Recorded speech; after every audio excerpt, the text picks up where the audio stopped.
Ooh, your days, your days. Domo arigato, son. Baka no dio. Wow, you'd be fucking dead right now if you even understood any of the shit I just fucking told you. But it won't be long until I can educate you. Because it's fucking Stone Toss Ocean time, nigga. It's Stone Ocean time. All the fucking anime haters are currently BTFO. All the fucking anime lovers are currently BTFO. One Piece fans are fucking killing themselves after watching this. My Hero Academia fans are throwing out all their fucking merch and designating new waifus and husbandos. Because JoJo is fucking amazing. And I've been waiting fucking 2 years for this. I refuse to fucking read the manga because fuck that. I'll skip to the good parts so it can finally... I don't even know what fucking happens in this part. I'm going in completely blind and it's gonna be fucking amazing. Yeah, transgender JoJo fans are fucking killing themselves as well because Jolene is in fact not trans. Yeah, I took the fucking day off work because, I had an injury in my fucking leg and shit, and I've really went all out. We spent $60 of Canadian fucking money on all this shit. Like, I got a 6-pack, and we have beef patties in the fucking fridge, because I'm not leaving the fucking house today until we binge Stone Ocean all in one fucking setting. I think it's gonna be like 6 fucking hours, and we're gonna give my reactions to shit as they fucking happen, and then we'll do like a full deconstruction. But so far, this is just gonna be my reaction and review happening in real time. Again, we have Canada's so fucked. All this was $60, man. All this was fucking 60 shitty Canadian fucking worthless dollars, bro. Yeah, we got the Justin Bieber tidbits. Alright. Yeah, we're fucking sick. But we're just gonna get straight into it. So all we're gonna do is we're gonna pause every time some fucking shit happens and then... Yeah, let's keep going. It's gonna be fucking sick. We'll have to swap over to Netflix now because I'm fucking Chromecasting to my TV. The fucking Switch doesn't have Netflix on it. Oh, what can you do? So we just got done with episode 1. And like all good shows, the entire series, or the entire... setup for the story is completely established. That's what Akira's really good at, is getting you interested on fucking page 1. He writes about that in his story, and he's a complete master at it. Essentially, the setup for Stone Ocean is that Jolene was in a fucking car accident with her boyfriend, and they were fucking drinking, and they killed someone. So, he framed her, he hired a fucking Jew lawyer. I gotta show you this guy. He's fucking hilarious. So he hires a Jew lawyer to fucking frame her, to get the heat off his back. And she'll go to jail and he doesn't give a shit. So Jolene's in fucking prison and she gets caught masturbating by the fucking guards.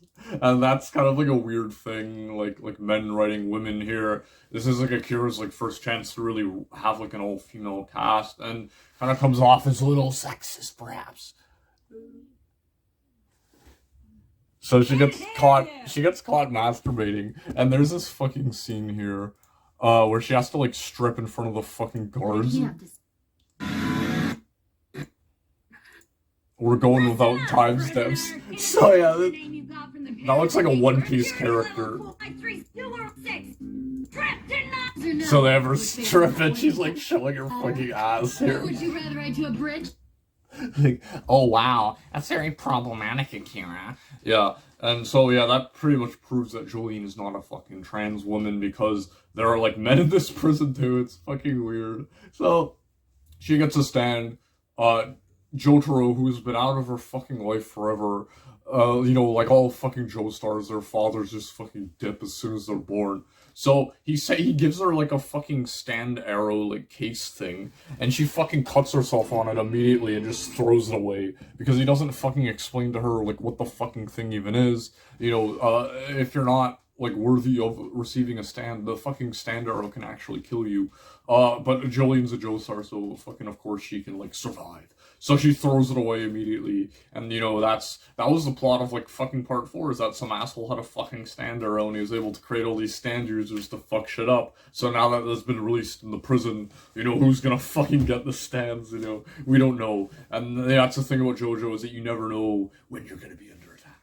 Who who the stand user is gonna be. So now we're gonna see like prison fucking rape fights. We're gonna see the fucking fight from the Boondocks between the Booty Warrior and Tom, but it's gonna be a stand battle. That's gonna be fucking amazing. While Jolene fights off a trainee who has a fucking stand. I can't wait for that.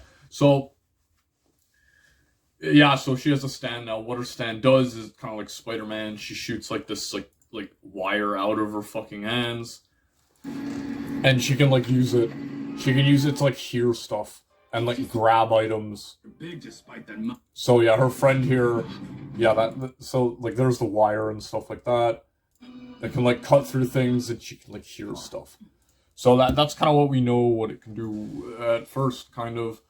But there's no other stand users as of yet. So she goes to jail for 15 fucking years. She gets framed. This is like another weird thing about JoJo. There's a lot of like, I see. Like these people, like these mutant characters that we're seeing a lot more of, like the fucking Jew lawyer here, are pretty new to JoJo. So yeah. As those scums of the earth is one of the worst parts of working this job. Boom beast. So yeah, that's Jolene. I can't breathe. Officer, I can't breathe. So yeah, he can't breathe his way right into the fucking side of the road. So that's episode 1. Jolene takes revenge against the fucking lawyer because she knows that he fucked him. So yeah, let's watch part 2 now. So we just got done with episode 2, and it's picking up. Again, Akira really knows how to tell like a good story. Well, he knows how to get people invested. That is like undoubtedly his strongest fucking quality as an artist. Again, he writes about that in his book extensively. But part 2, oh man. Remember when I said I couldn't wait for there to be a fucking trainee in JoJo? Well, I already got my fucking wish. Because this is episode 2, buddy. This is episode 2. So, Jolene now. Yeah, so, look at this. So, yeah, weirdos and freaks in fucking JoJo. Did you guys know that the demo is actually in JoJo's Bizarre Adventure? Let's get a look at him. Look at this. So you're allowed to take off the wristband with your designated prisoner number. Second, there will be no bar. So that's like the warden of the prison. And any metal materials. Yeah, it's like this fucking sock puppet. This special girl I have with me here is my one and only trusted assistant, Charlotte. Charlotte. So he just explains the rules of the fucking prison, and I actually have read some of the manga. They did take a scene out of here. They mentioned that like it's like a gender like inclusive prison or whatever. There's men and women in there, and there's also a fucking trainee. So Jolene goes to her cell, and she meets her cellmate. She's in jail for 15 years. I've already mentioned that, whatever. So she goes into her fucking cell, and we meet our first so much stuff happens villain. I just don't have an appetite. Like, she walks into her cell, and there's this fucking woman sitting there. And she just offers him, her, like, a fucking cracker. And she says no, and she fucking just beats the shit out of her immediately. And she's, like, some psychotic fucking, like, weirdo, like person. Like, 1 second she's really nice. And then the next second she acts like that. And that's, like, her entire character here. So Jolene goes into the room, and she has the fucking amulet. She has it among her fucking possessions. So, like, Jolene's, like, asking her, like, hey, where'd you get this? Like, what the fuck? And she's just being a bitch and being like, no, I'm not gonna fucking tell you, fuck off. So, the fact that she has the amulet tells us that she's also a stand user. So, yeah, like, you're already gonna have a trainee fucking stand battle already. So, yeah, like, but what you also see is that she's eating crackers, and there's a fucking parrot that has, like, the parrot's head falls off, and then, like, human arms come out that are really small. So, you know she's a fucking stand user, you know she's crazy, and you know there's something weird going on with this fucking parrot, but you don't know what the ability is. And that's kind of what JoJo's like. Like, when Jolene's gonna fight her for the first time here, she'll have to, like, understand her fucking abilities, along with you, the reader. That's what makes JoJo really interesting, is these fights and putting yourself in their fucking shoes. So, like, Jolene goes to sleep, and she's wondering, like, oh god, like, I'm fucked in this prison. Like, there are, like, other people with fucking powers and shit like that. So this woman, like, goes up to her bunk and just apologizes for being such a bitch. Wait, there wasn't. Anyway, can you forgive my actions from yesterday? So yeah, she's like, oh god, we're gonna be such good friends and shit like that. So she fucking spills, like, water. She spills, like, water, so her pants get fucking wet, and she has to clean up the puddle. And then when she goes down to... The food sold out all... Yeah, when she goes down to get fucking food in prison, you know, this is her first day in prison, she gets fucked, and she has nothing. The woman lied to her like a fucking bitch. So, yeah, she's fucking crazy. And, like, she has, like, this parrot. Did something just go by? And she has, like, this... Well, you've brought... Hey, you got some superficial idea. She's so fucking weird. What did you just say? You little bird. She's such a fucking weird person. And also something I noticed about, like, the fact that it's on Netflix, it's only 12 episodes long, whereas Golden Wind, Diamond is Unbreakable, Stardust Crusaders, those are all 40 episodes, but this is only 12. So, like, the dialogue is much faster, like, the scenes just go by, like, a lot faster. You notice that immediately. And I have the feeling that a lot of people's first exposure to JoJo will be this. And I'm actually kind of glad for that, because, like, nothing is being left out. I have read a bit of the manga, and, like, it is being copied, like, scene for scene. But it's a lot faster, and it goes by, like, a lot faster. It's no longer 40 episodes, and I kind of like that. But, we'll just see where that goes. So she's a fucking, like, she's, like, a psychotic bitch, and I really love this fucking character. So, yeah, Jolene discovers that, like, it's like a person being shrunk down, but then, oh no, she got shrunk down by the fucking power as well. She's, like, all fucking tiny as well. Also, another thing, too, about, like, the watching the English dub is that, again, like, Akira likes to put in a lot of musical references into JoJo, and that's just not present in the English version. Killer Queen becomes Deadly Queen, the King Crimson becomes Emperor Crimson, and now Go-Go Dolls has become Cry Cry Dolls. It kind of fucking sucks ass, but then that's the price you pay for speaking God's chosen language, English. So, yeah, she shrinks her down into, like, a furry. This is so fucking weird. Training. Faster, faster, faster. You could never do this. As a Western artist, you could never do this without it being viewed as, like, extremely cringeworthy, like, sex fetish shit. But in Japan, it's like totally innocent. And that's kind of what I like about anime, is that, like, it's really kind of free from that degeneracy. Whenever something, like, weird like that happens, like transgender kind of weirdo shit does happen in JoJo, but you can tell it's being played off as a joke. So, of course, the actual commencement is further ahead.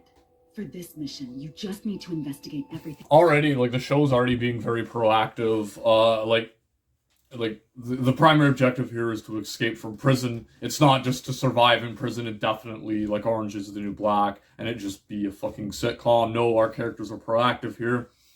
She wants to escape prison, so she shrinks Jolene down as a fucking rat to, like, go into, like, this guard office and do something.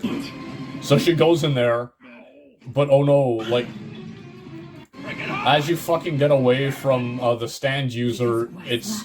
Is distance related to her ability? Yeah, so as you get farther and farther away from the stand user, the power becomes less and less. So she's able to get away, and she gets attacked by the fucking stand here. And normally in a normal fucking JoJo episode, this fight would be like 2 episodes.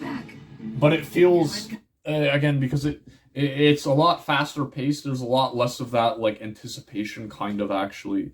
Because, like, JoJo fights are very slow paced, and they give a lot of time for the characters to, like, speak about what's happening, and then that gives you time to think about how you might solve this problem if you were actually in this situation with these abilities. But that's, so far, that's not really as present in Stone Ocean, because it's, like, a lot faster paced. So this does just feel like, kind of like a weirdo Superman fight. Like, yeah, she just, like, her stand activates. This is the first time you see it in humanoid form. I really don't like the look of her stand here. But again, I had a fucking character, I'll show you him one day, but I had a character who had, like, this exact same fucking ability that I, like, thought of before I watched this. So, Her name was Hermes? Hermes? yeah, she beats the shit out of the Chinese stand, because, as you all know, any damage that the stand takes is transferred to its user, so she has the stand there, and she's gonna fucking squeeze it to death like a hamster, and it's gonna fucking pop her eyes out. There's a prisoner past the gun! But yeah, so she fakes pretends to be her friend again. Like, she's just the most awful fucking person. And this is such good writing as, like, a character here. Because, again, you was, like, the person I thought that, like, the fight was over here and she'd actually surrender. But she was just being herself here. Fuck, I don't remember what her name is. Fuck up, you bitch! Tell me the name before I kill you! Okay, I got it. Well... But, like, she tosses the fucking amulet here. And it was just a trick to get her to put her fucking guard down. Gotcha! Oh, Mr. Guard! Hurry, come here! There's a prisoner past the gun... So this fucking trainee, like, lesbian, like, did everything in her power to make Jolene her fucking bitch here. You know, that's a terrible thing. And that's, you know, that's fucking awful. You don't want to be taken advantage of like that, you know, by this terrible fucking narcissistic person. You know, what if that was you in real life? You know, how would you feel if this type of person had this amount of power over you? But Jolene can actually fight back here. You know, she fucking tricked her and took advantage of her, and now she's gonna pay the price, apparently. But one of the JoJo memes, you know, the Ura, people don't understand what makes it so badass. So, just imagine that you have been taken advantage of by this trainee, and now you are doing this to them. That's what you deserve! You hurt my feelings, and now you're gonna die for it! You misgendered me! Good freaking grief, Quest. Shut up and listen. You said everything has a name. Look at this. You remember that MMA fight where that trainee got beat by a real fucking woman? This is that. This is that, but in anime form. Did you hear me? Yeah, look at that shit. Stone Ocean. That's the name.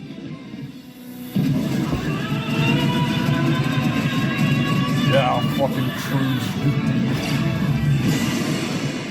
If there's some sort of hierarchy in this prison, then I'll follow it as no.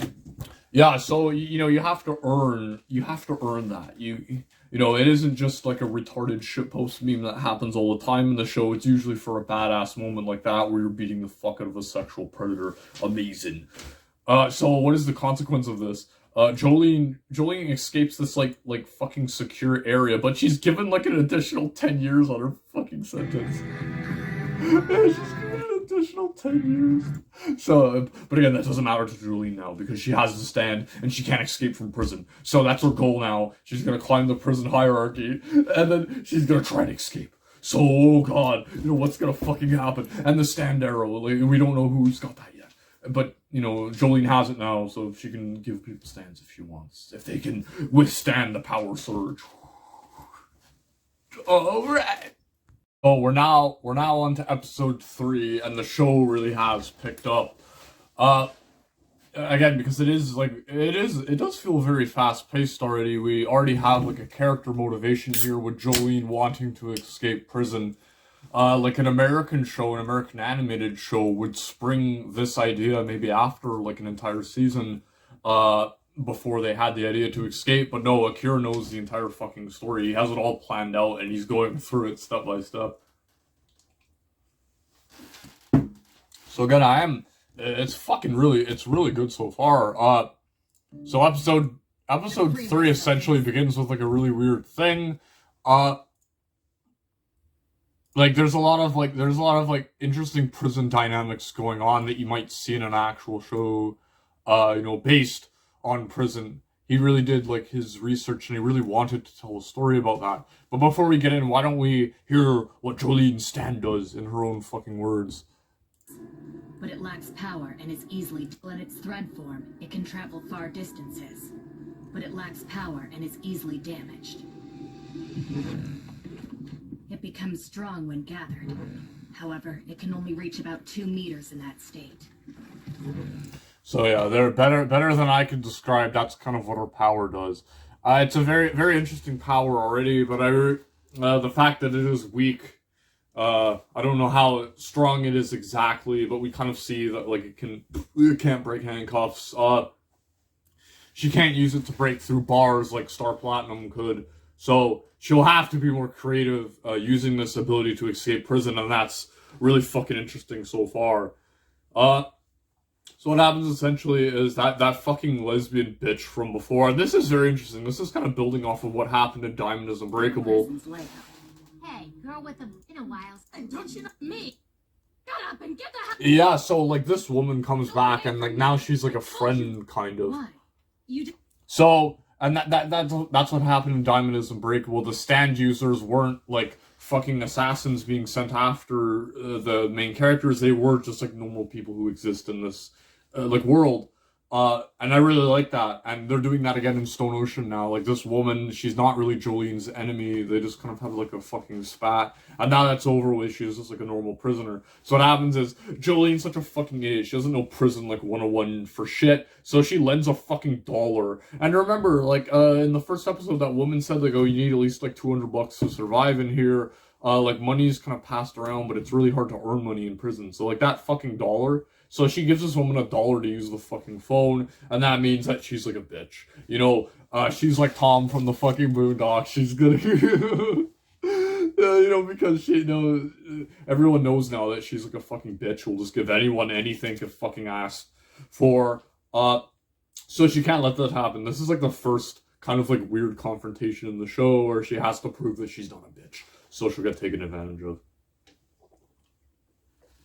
There's like this woman.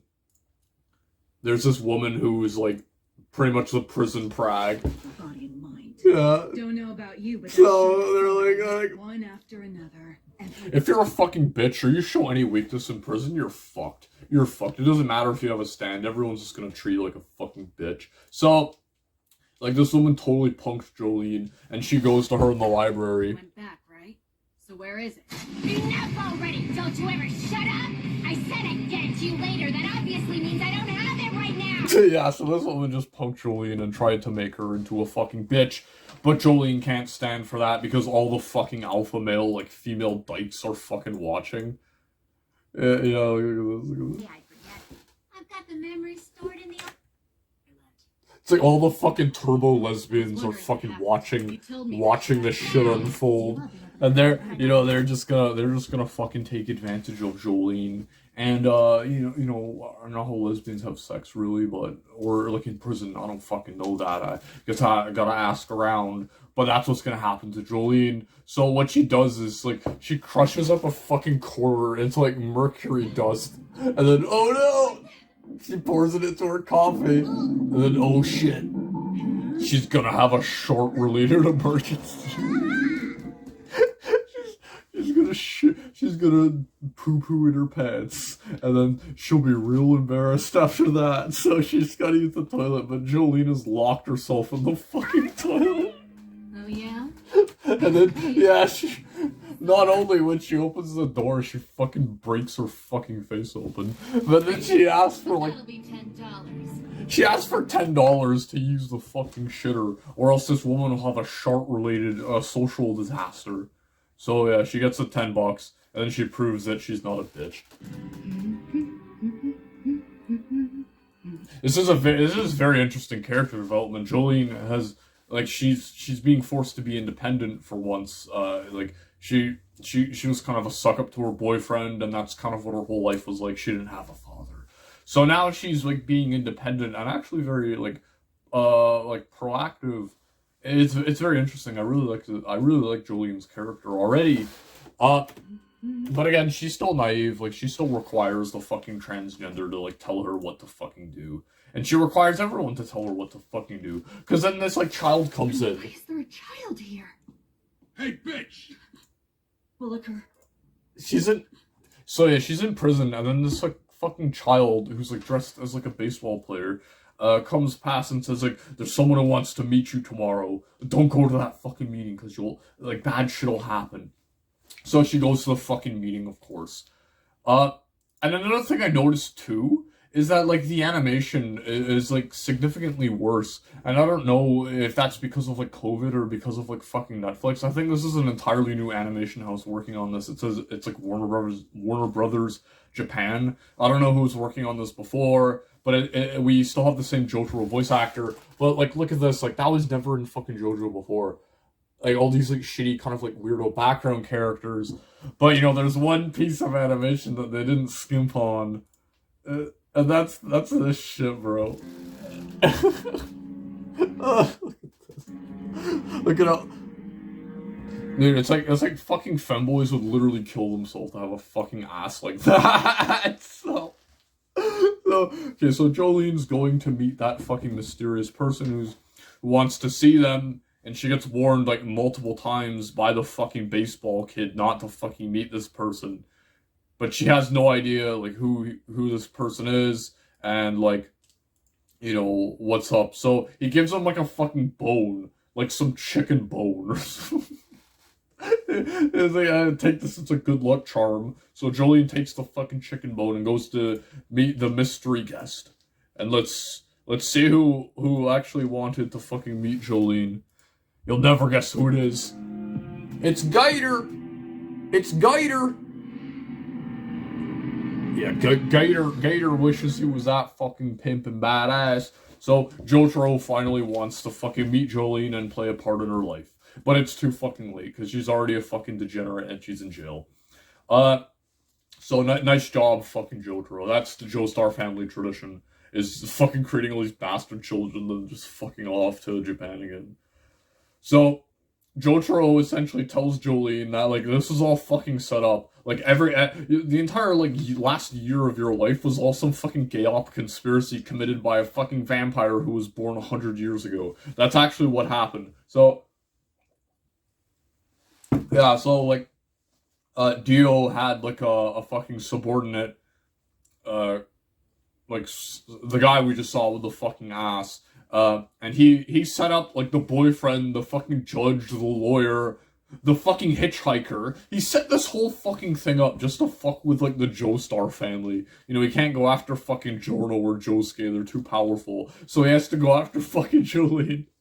So yeah, he gay up that entire fucking last year of Jolene's life. It's so fucked up. So now that he has like two Joestars in one fucking place, it's like Dio's wet dream. He can kill two of them at once, like he couldn't in Crusaders.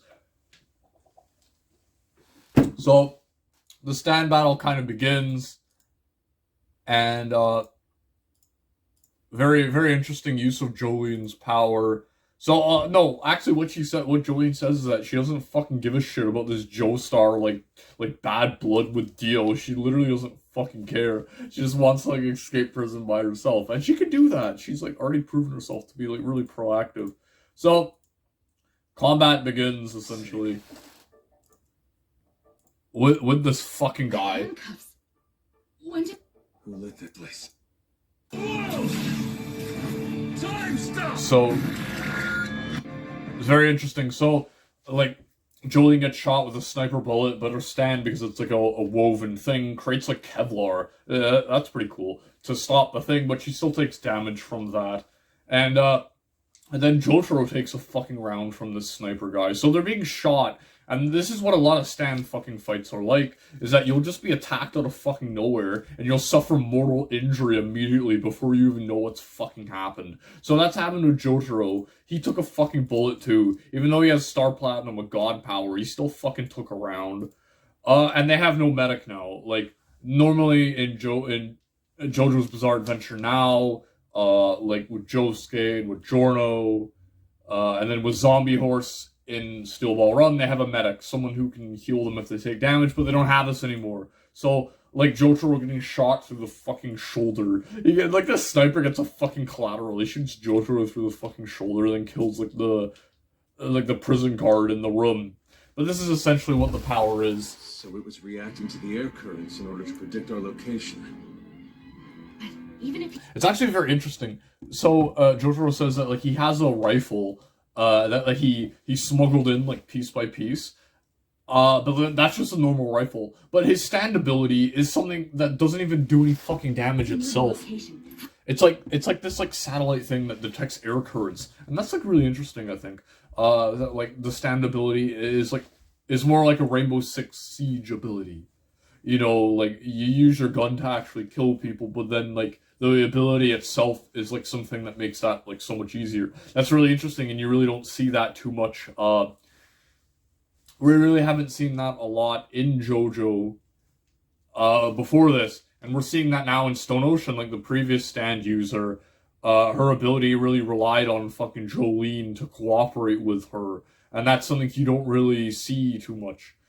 And that's why I like JoJo a lot, because these powers are like, it's not like fucking Spider-Man or that gay shit, where like powers are just kind of fucking lame and like one note, and people just kind of punch each other until someone dies, and all the characters are like guys who have fucking existed for like 30 years, so we all know who's who, and like it's fucking boring. But that's really JoJo's like strongest point, is that like it's all like based on the unknown, and that must be fucked. So the episode kind of ends on like a little bit of a cliffhanger, which is not uncommon for fucking JoJo. So at the end of this fight now, so what we know is that they have this satellite. The enemy has a satellite that can detect air current, so if you're fucking moving, talking too loud, it'll come towards you, and there's someone sniping them from a fucking unknown location. Jolene has taken a fucking shot of a rifle round into her shoulder and her hand, because, again, like, damage transfers. So, like, a bit in the shoulder and a bit in the hand, but Jotaro, on the other hand, took a fucking rifle round, like, directly through his shoulder and out his chest. So, like, you know, he's kind of fucked from that. And again, like Jotaro is just, like, a normal fucking person. That having the stand doesn't make him more durable himself. So now he has to, like, you know, he's got to get to a doctor pretty much, because he can't heal himself. So, that's pretty interesting. Let's see how this fight plays out in episode 4. So, episode 4. Episode 4, wow. So, it's the first cliffhanger, kind of ending and beginning with episode 3 and 4. A fight that's split up into 2 episodes, which is very typical for JoJo. Again, one of the things I did fucking notice about this kind of episode and pacing is that, like, a lot of the scenes and a lot of the fight endings kind of seem a little, like, forced. Forced isn't the right word to use, but again, because, like, every JoJo part before this has been, like, 40 episodes long. There's a lot of time to breathe in these fights, and there's a lot more time to hang on to suspenseful moments. Even though this is, like, a recreation panel for panel, there's not enough, like, time given. A lot, in the anime, like, a lot of the times, like, the dialogue is also, like panel for panel accurate. And this, it's obviously, like, sped up a lot. In the English dub, they've taken liberties, and, like, it's not a direct translation, of course, because that would sound fucking retarded, but they are saying, like, what they're saying in the original. I am listening to it with subtitles on, so I'm seeing what they're actually saying. And another thing that's kind of weird, again, with the stand names, they're all kind of fucking different. In the manga, our guy here, GF Garvey or whatever, his stand, yeah, so he has this fucking gun, which is really cool. I like this guy a lot. So, yeah, again, like, the gun is, like, completely separate from the stand. But his stand name originally was Manhattan Transfer, and now it's, like, Downtown Transfer. Kind of a weird thing going on here. But Go-Go Dolls. Yeah, it was Gigi Dolls. And then they renamed it to Cry Cry Dolls. Like, that's so fucking weird. So, yeah, there's not really enough time to breathe in these fucking scenes. So, the fight is continuing with fucking Manhattan Transfer. JF Garvey. Yeah, and he detects, like, air movements and currents and shit like that. He drops his fucking bullet casing. It catches on the fly. Yeah, no, he's really fucking cool, and I like this guy's power a lot too, because if he wasn't, like, an expert marksman, this ability that he has would be totally fucking useless. So, to kind of initiate the fight, because it depends on air currents, Jolene fucking puts a lighter up to, like one of those, like, fire, like, sprinkler things, and it fucks with it. And she uses that to escape. She finds the little kid out in the fucking hallway, and she just decides to fucking go for it. So, no, what happens is the kid fucking tells her that, like, there's a block in like, a pillar that she can, like, kick. Right? It's somewhere. Yeah, so she fucking kicks that, and then she just goes down into the fucking sewer. And then, the Manhattan Transfer is still chasing her. So, she's in the fucking sewer. And, the kid goes into the kid, like, she's chasing this like child or whatever who's told her like not to go into this fucking room for whatever reason. Like he really doesn't want her to go there, but he's trying to help her out. So she's chasing down this kid because she has like no fucking idea who he is. And another thing too, like really what I like about JoJo is that Akira really loves like American like culture and shit like that, and that's like really obvious. Just like he he loves American music and American movies. Cause look at this. Because like the kid, it's like a total reference to what was that fucking movie called? The one of the prison with Morgan Freeman. I don't fucking remember what it's called, but there's like a hatch that the kid like dug through. He dug a fucking tunnel, and now he's escaping through the shit pipe. But he isn't, because Manhattan Transfer is actually like he's such a good fucking sniper that despite the fact that she's now underground, he's still like shooting through the fucking air vents that lead into this fucking room and bouncing the bullets off of Manhattan Transfer and hitting the fucking bolts on the pipe to like dislodge it so the kid can't escape. It's really fucking good. Like Jolene is almost fucking surprised that he's able to do this. And it makes the scene going forward a lot more tense now that you know he's really that fucking good at shooting. Yeah, it goes like through the fucking fan as well, like a fucking like a biplane machine gun. So he fires them. Yeah, look at that. She's like, what the fuck? So now Jolene knows exactly how powerful this fucking guy is, and that he can like snipe her in this fucking room. She isn't safe because she thought, oh god, I'm safe from the rifle here. Manhattan Transfers is chasing the kid to like find out who he is, and like that's all he can do now. But no, like the fight's still like ongoing. It's really fucking tense. There are a lot of false ends in JoJo. You never really know when the fight's gonna end. Well, until you hear the fucking character's like theme song. Idiot! So essentially what happens is now he's zeroed in on the child and he's just gonna fucking take the shot. But Jolene, because all Joestars are honorable fucking moral fags, she dives towards him, firing Stone Ocean to create a net, and this is what happens. You really think that will save you? Shifting point of aim to Jolene. Headshot lined up. Now say cheese. So knowing the logic of like how powerful he is, that's definitely going to be headshot. If he just missed like for no fucking reason, that would be bullshit. You wouldn't fucking buy it. So this is what happens.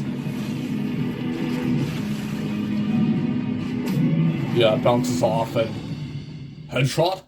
Has our protagonist died in the fucking 4th episode? No, she didn't. She fucking survived. At a disadvantage reading the science. No, this is really interesting again, because this is like a realistic thing. It can create a completely separate airflow, which would put you at a disadvantage reading the air currents. Guess I was right.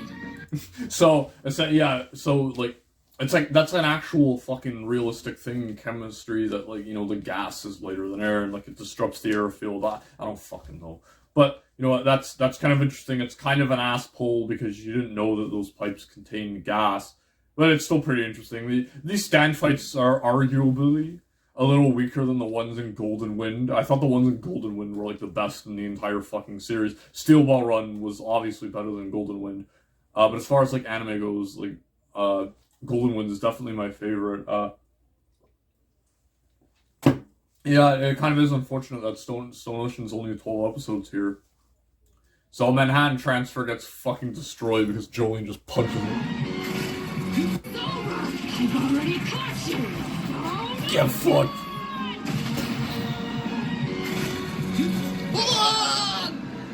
So yeah, he's fucking dead. If you crush a stand like that. Because again, like, even if a stand is like a weird thing, like a plane, or like an army of little like soldiers or whatever, if you damage one, like, if you cut a wing off of that plane, the guy would lose an arm. That's just how it works. So the fact that she crushed it there and destroyed it completely means he's fucking dead. But is he? Because this is a fucking hilarious scene too. I just gotta show you it. Here you've already grown accustomed. So, oh no, we think he's still alive. He's in here, behind that. Yeah, so he's somehow he's somehow still alive, and he's like in this room with them. He has a rifle. He's He's up there. And Jotaro, this is the reason why I think Gator loves Jotaro, because Jotaro is just straight up fucking autistic. Like, he actually is autistic. Like, look at this. Like, look at how he reacts to this. That would be impossible. He fired from the men's prison, which is 200 to 300 meters away. Add in dozens of steel bars, and the fact that the man is... It's like, no, Jolene, that's physically impossible. There's no way he could have gotten here in the amount of time, considering all this, like, shit. But then, like... And then, like, oh no, he's actually in the fucking room. So this is how Jotaro defeats this guy. This is fun. I was, like, pissing myself laughing. And this is kind of a problem, again, with the pacing button. Very well. I trust you. Yeah, so we're treated to, like, Star Platinum's theme song here, which is fucking sick, because it's been with us for all this time since Crusaders. Prepare yourself. So again, this is the problem with the pacing. Like, the fact that there's only 12 episodes. So it sparks and all the gas accumulates. His carcass just fucking plops down. I was watching that, I was fucking pissing myself laughing. His carcass just plops down onto the floor. Jotaro is just like, oh, whatever, I don't fucking give a shit. That's why he's Gator. That's why I call him Gator. So, again, that would have been, like, a really, like, if this was 40 episodes long, we'd be on episode, like, 6 or 7 or 8, perhaps, by now. So this fight would have been a lot longer. We would have been, like, biting our nails a lot more. So this scene now, where he's finally defeated, apparently, would be a lot more impactful. But it was comedic there. And there's like a fart joke too. There's a fart joke in JoJo's Bizarre Adventure. Jotaro walks into the room, and because there's gas everywhere, you know, he's like, "Is that you, Jolene?" It was kind of a funny scene. But mindfuckery happens, and we're already into mindfuck territory, and JoJo really doesn't do this. Like, it doesn't pull like bait and switches on you as much as they're doing in Stone Ocean here, because like, Jolene notices that Jotaro doesn't have the fucking bullet wound in his arm anymore, and she doesn't have the one in her neck, and the guard doesn't have the headshot. So she's like, what the fuck is going on here? Like, you were shot by JF Garby, and Jotaro's like, no, I wasn't. Who the fuck is that? She's like, what the hell? So, she wakes up, she realizes, like, she realizes that she's still in the fucking room. She's still in the interrogation room. Like, that fight, like, all... you know, Manhattan Transfer, that never happened. Like, all that shit, that never happened. They're still in the fucking room, and his stand ability is, like, something totally different. It's like it implanted false memories in their fucking heads, and it's, like, melting them while they dream. And then that chicken bone that, like, the child gave to Jolene, she had in her fucking hand, and it was, like, cutting into her skin, so that was able to wake her up. Really fucking weird. And then she can't use Stone Ocean here. Like, it's totally fucking useless. Yeah, kind of a fucking weird episode. I really don't like baited switches like that. That's kind of fucked. So, like, I'm guessing this is, like, the beginning of an entirely new fight. Like, Manhattan Transfer is, like, a different ability, and that was, like, all bullshit. Yeah. I don't know, I don't think that's ever happened in JoJo yet. That's kind of disappointing. So, we'll see what happens. We'll see what happens in the next episode. Oh, fuck, boys. Episode 5. Episode 5. So, now that we know why Jolene's in prison, we know what stands are, we know what her stand does, and, we know how the prison culture works, and shit like that. We know Jolene's not a bitch. And her character has come so far already from what we've seen. Well, we are almost at the halfway point. Oh, fuck. Again, it is short. And the series is kind of like suffering from that as a whole, perhaps. But we are now... everything has been established. The main villain in this episode is now established. And, like, Jolene is finally, like, proactive. She finally made her own decision at the end of this episode, which will now affect the rest of the series going forward. The main storyline, because she really didn't have a plan as to what to do in prison. She kind of just came in there expecting to be there for 15 years, and then she has a stand that she might use to escape, but she really doesn't have a plan. You know, now she has an actual fucking plan that she's going to follow through with. So, going forward, this is going to be JoJo's Bizarre Adventure firing on all cylinders. No more fucking bullshit. I predict for the rest of the series going forward, because everything's been established. Now, let's get into this. So essentially, the fucking cum room, that gets explained. Essentially, they escape from it using the power of fatherly-daughterly bonding. Jotaro fucking does this. So Jotaro's been out of this woman's life for pretty much everything. Even when she was dying of a fucking fever, she says in this episode Jotaro was in Tokyo, doing whatever the fuck he does. You know, who knows? So now that Jotaro's back in her life, let's see what he does with her. They gotta escape this room, and he pulls this shit on her. He just fucking beats the shit. That sends her flying into the control panel, which opens the door. Amazing, Jotaro, amazing. So Gator's beating his fucking daughter to get out of fucking jail. So they get out of the cum snake room, and you know that was like an entirely different standability. That dream thing, that whole sequence was kind of like real because it did sort of happen, but that guy's still alive. He's coming after them now. He is this fucking assassin. This is like the dumbest scene here. Like the guy, the guard walks up to the door, and it's like bent to shit. And he's like, oh, there's nothing wrong with it, whatever. And then this other guy comes through, he's like, hey, the prisoner's like, the door's bent, like they must have gotten through this. Amazing. That happens a lot in JoJo's Bizarre Adventure. My favorite scene of that was, if anyone remembers Golden Wind, that scene where they're in the Coliseum and everyone swaps bodies, it takes them like 2 fucking minutes. Like, I'm not even kidding, it takes them 2 fucking minutes of like running around to notice that they're in completely different bodies. And that's another thing about pacing. That whole scene where they're like noticing they're in different bodies took like 5 minutes, but in Stone Ocean that would have been like glossed over entirely. I really hope they don't cut out any of the fights. I don't think so now, because I have read this far into it, and it is like very accurate. But I kind of forgot all the shit about the cum snake room. I guess because it was so fucking terrible that I fucking forgot it. So he comes back. Only been a dream. Is this still a dream? So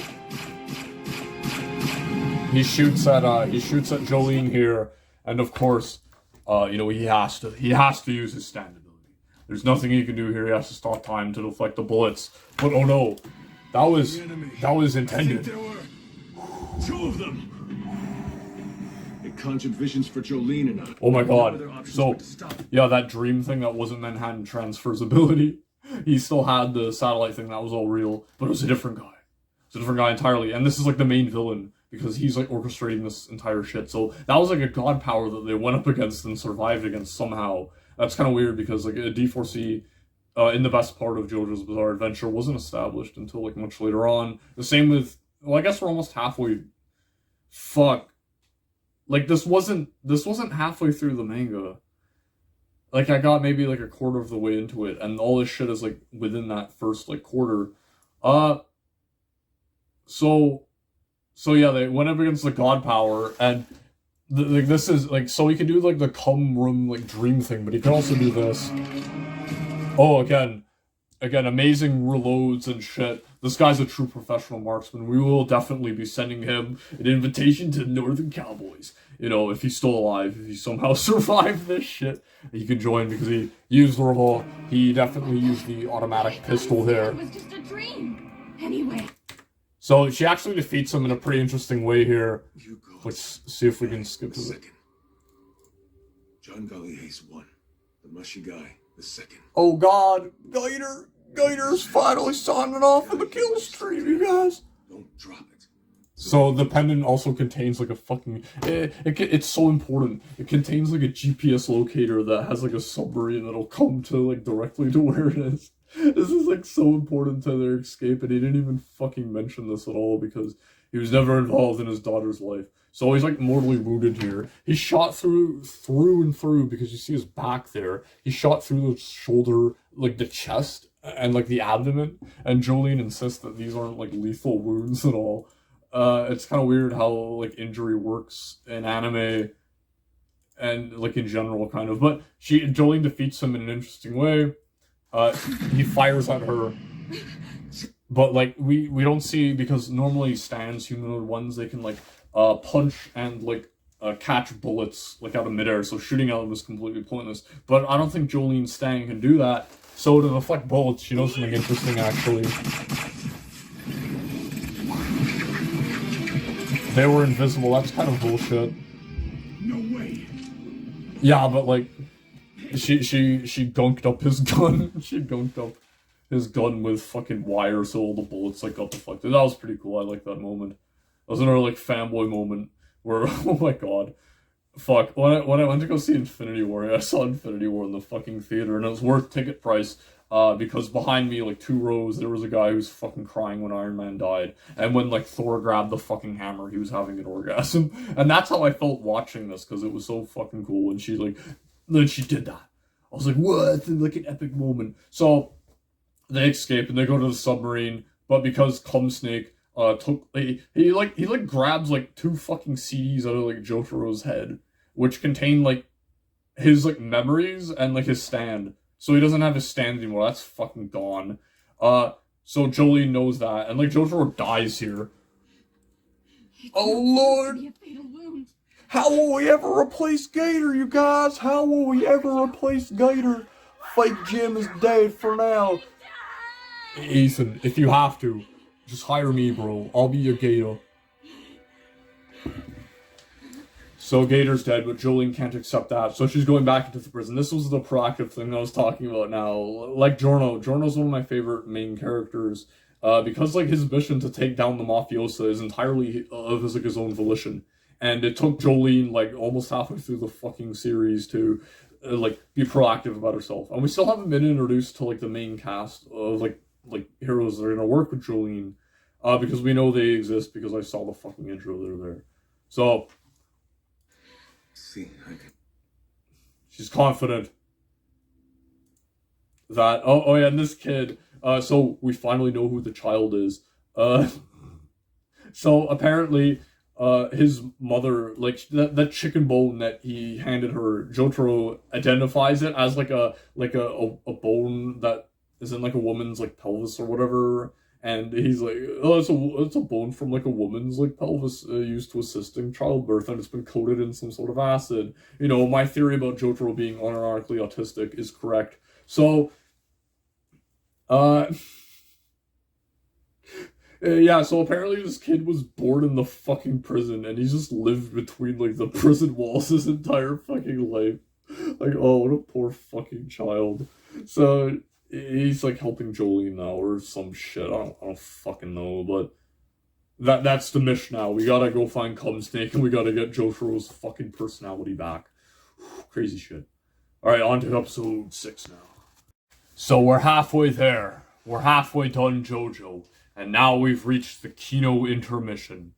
Now that we know what Jolene's wants and desires are for the rest of the series, we're ready to get on to some of the other characters, and we're gonna start with, like, this dreadlock woman. I don't fucking remember her name, unfortunately. Ooh, I'm not the fucking elite JoJo master. I'm not the greatest. But, so, she's in the fucking infirmary. Wait, don't get ahead of yourself. She's in the infirmary. And, she's a stand user, too, because she's the one who found that fucking pendant and sold it to Gwen, her name was. Who was it? What was that woman's name? What was it? Gwess. Yeah. So, as far as we know, that's as many hands as the amulet changed before. But we know that, like stands kind of have a weird way. That's not the only way you can get a stand. You can get it through a bunch of other ways, which is further established in this episode. So, essentially, what her power does is this sticker appears on her palm, and when she takes it off, she'll put it on something, and it'll duplicate it. And then when she takes off the sticker, they'll combine again. It's a pretty interesting power. It's kind of like a weird, like, very, very, very specific thing. We see it here used interestingly. Yeah, so she fucking, yeah, she accidentally puts it on her finger and it gives her, like, a new finger. That's some interesting body horror stuff we've seen. We see her use that again in a bit. But that's essentially what it does. It's it's very in line with like who she is as a person, because you can like, she's kind of like a scummy like underworld type person. You know, she got fake breasts just to put money inside of it. She's kind of a weirdo. So this is definitely something that can be useful to her, and we immediately see her use it for like a very interesting thing. She just accepts that she has this fucking power, and like the first thing she does is because the janitor, like in the beginning of this episode, stole money from her. This is what she does. She puts one of the stickers on the fucking broom, and then when he goes to get it, like she has a broom with her, and she just rips it off, and then those two objects will combine together and just like slap the guy in his fucking face. I was really impressed with that. Like Akira's always like thinking of like really, really interesting characters. Like not like that's he's really good at that. Like not all the I feel like the characters' abilities are like very, very specific, and these people are like very well defined as characters, and their abilities like function so well together. It's almost like with that woman at the beginning with the go-go dolls. And it's like that she immediately knew what to do with her power, and because like it was essentially just made for her, and that was really interesting. So she has like the disc for this guy's fucking memories, the janitor. She just has the cum disc. It comes out of her fucking head.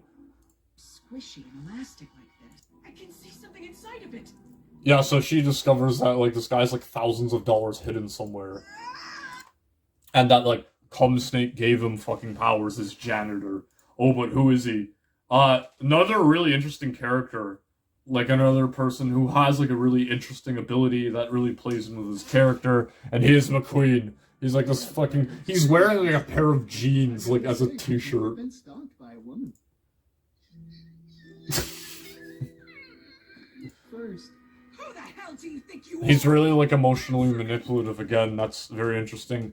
And Cum Snake chose him, his the Pale Snake, whatever, Cum Snake chose him to be like a fucking stand user to attack people like that are his enemies. And he literally tells him this in a fucking speech. I gotta find this. First, you're hoping that someone will come along one of these days and save, although you have no interest. You also insist on playing the victim, although you have no interest in others. You're hoping that someone will come along one of these days and save you. You're what's referred to in certain circles as the worst. Yeah, so he just psychologically like grills this fucking guy. It's amazing. Base trouser snake, you know, recruiting subhumans to do his fucking bidding. So essentially, what his power does is like whatever he does to himself is transferred onto this fucking woman, like no matter what. So he goes to hang himself, and like he's such a weirdo. Like, you know, he's like, oh, my life is pointless. So he just immediately whips out his fucking belt and hangs himself. So this is his power. It's called Highway to Hell in the manga, but oh no, in the anime now it's called like Freeway to like Damnation or some gay shit like that. But essentially, whenever he harms himself, it transfers over to her. Help me, please. Somebody. So like, of course, he uses her power to clone the belt, and then rip off the thing, and they're damaged, so the belt snaps. Kindness one day. Oh, I couldn't just sit back and let you do it. But again, all these characters are really bait and switch with their mental illness, because he says like, oh, I wish I could repay you one day, and then he immediately starts to drown himself. He's not dedicated to dying, he just drowns himself. So then, all of a sudden, she's like, she can't breathe again, I can't breathe. So yeah, he's a cutter. Immediate red flag in any personality is the cutter. So she gets out of this. This is really interesting. Again, like kind of the weird body horror thing that we haven't seen too much in JoJo, to be honest. Except for this now, like she gives herself another nose to like go around the water. That's pretty interesting. Because I guess he doesn't have another nose, so like he can't, like, it's not affected. That's pretty cool. So she meets the fucking kid. Did she get mixed up in all of this? The villain who steals people's hearts. So this kid has to be a stand user too, because he knows all the shit about stands. Like anyway, like he's really knowledgeable about this. He tells her the reason why you ran into McQueen was because you're both stand users. So like, you know, you're attracted to each other. So she gives him the fucking disc, and McQueen tries to kill himself again. By like he covers himself in fucking like salt water, then wraps himself in like cording so he can electrocute himself. And, yeah, so there he is. And she has to talk him down from this. Hold on, just listen. Take a look. You see what's happening? Yeah, so this is another, like, really interesting stand fight. One of the reasons why I really like Koichi from Part 4 was because all of his stand fights were kind of like mental games. You know what I mean? And in this one, the objective here isn't to kill the guy, it's to stop him from killing himself. And the only way you can do that is by talking to him. That's a pretty interesting dynamic for, like, a fight here. And that's kind of what I like about JoJo. Again, it's very, very interesting. And McQueen is an interesting character. I really like him. And essentially why he's in jail. This is the dumbest fucking thing ever. It's a matter of right? That's when a woman jumped from the 11th floor in an attempt to kill herself. So he's cleaning his shotgun, and he accidentally fires, and like it somehow loads itself, and he accidentally fires it as a woman's like committing suicide.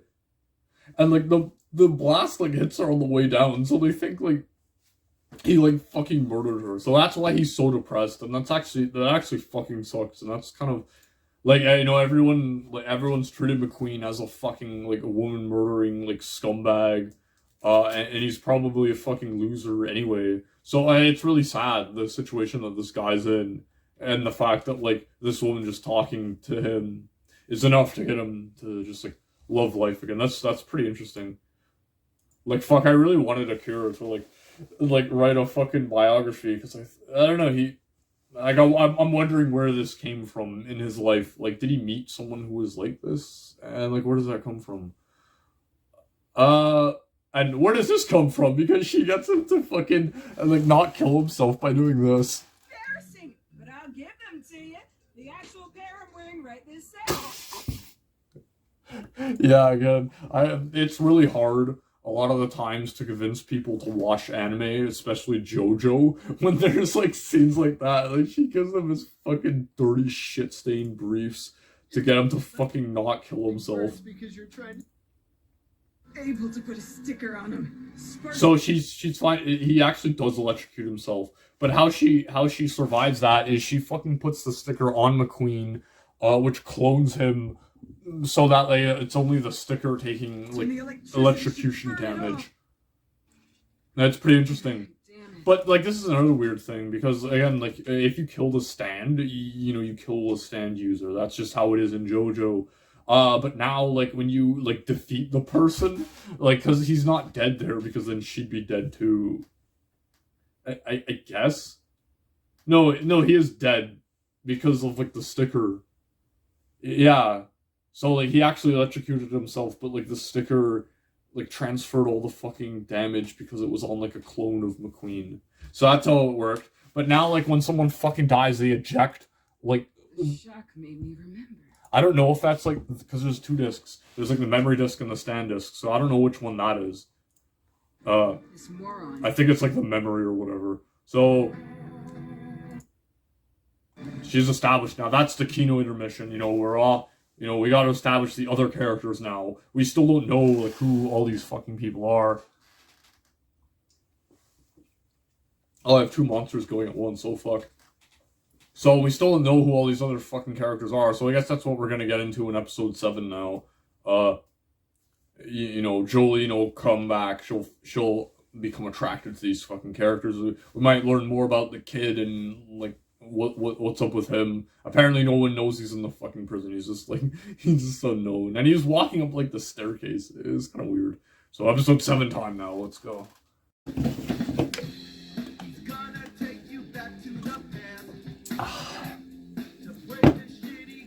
Oh, that's some good cringe. That's some good cringe. It's actually fucking killing me to sit down and binge an entire fucking series like this in a day, but again, I'm on medical leave and I have nothing to do today, so we are just gonna keep powering through these and keep going until we're fucking dead. So it was episode 7. Yes, the series is kind of meant to be digested as a whole, you know, so each individual episode, you really wouldn't watch individual episodes of the show, and that's true for pretty much all shows now going forward. You're kind of meant to binge it all as a season, right? Like, you're not, like, I don't know, that's kind of a shame, Well, I remember Avatar: The Last Airbender was really good at that. They had an overarching kind of story going on there, but each individual episode was kind of special. But JoJo's always been like that.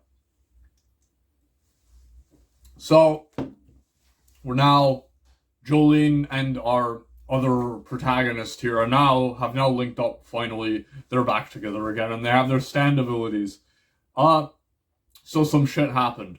We find out that Cum Snake, Pale Snake, or whatever, it has like dozens, like a shit ton of these stand CDs in the tire of a fucking tractor, and he's employed a stand user to prevent anyone from finding this.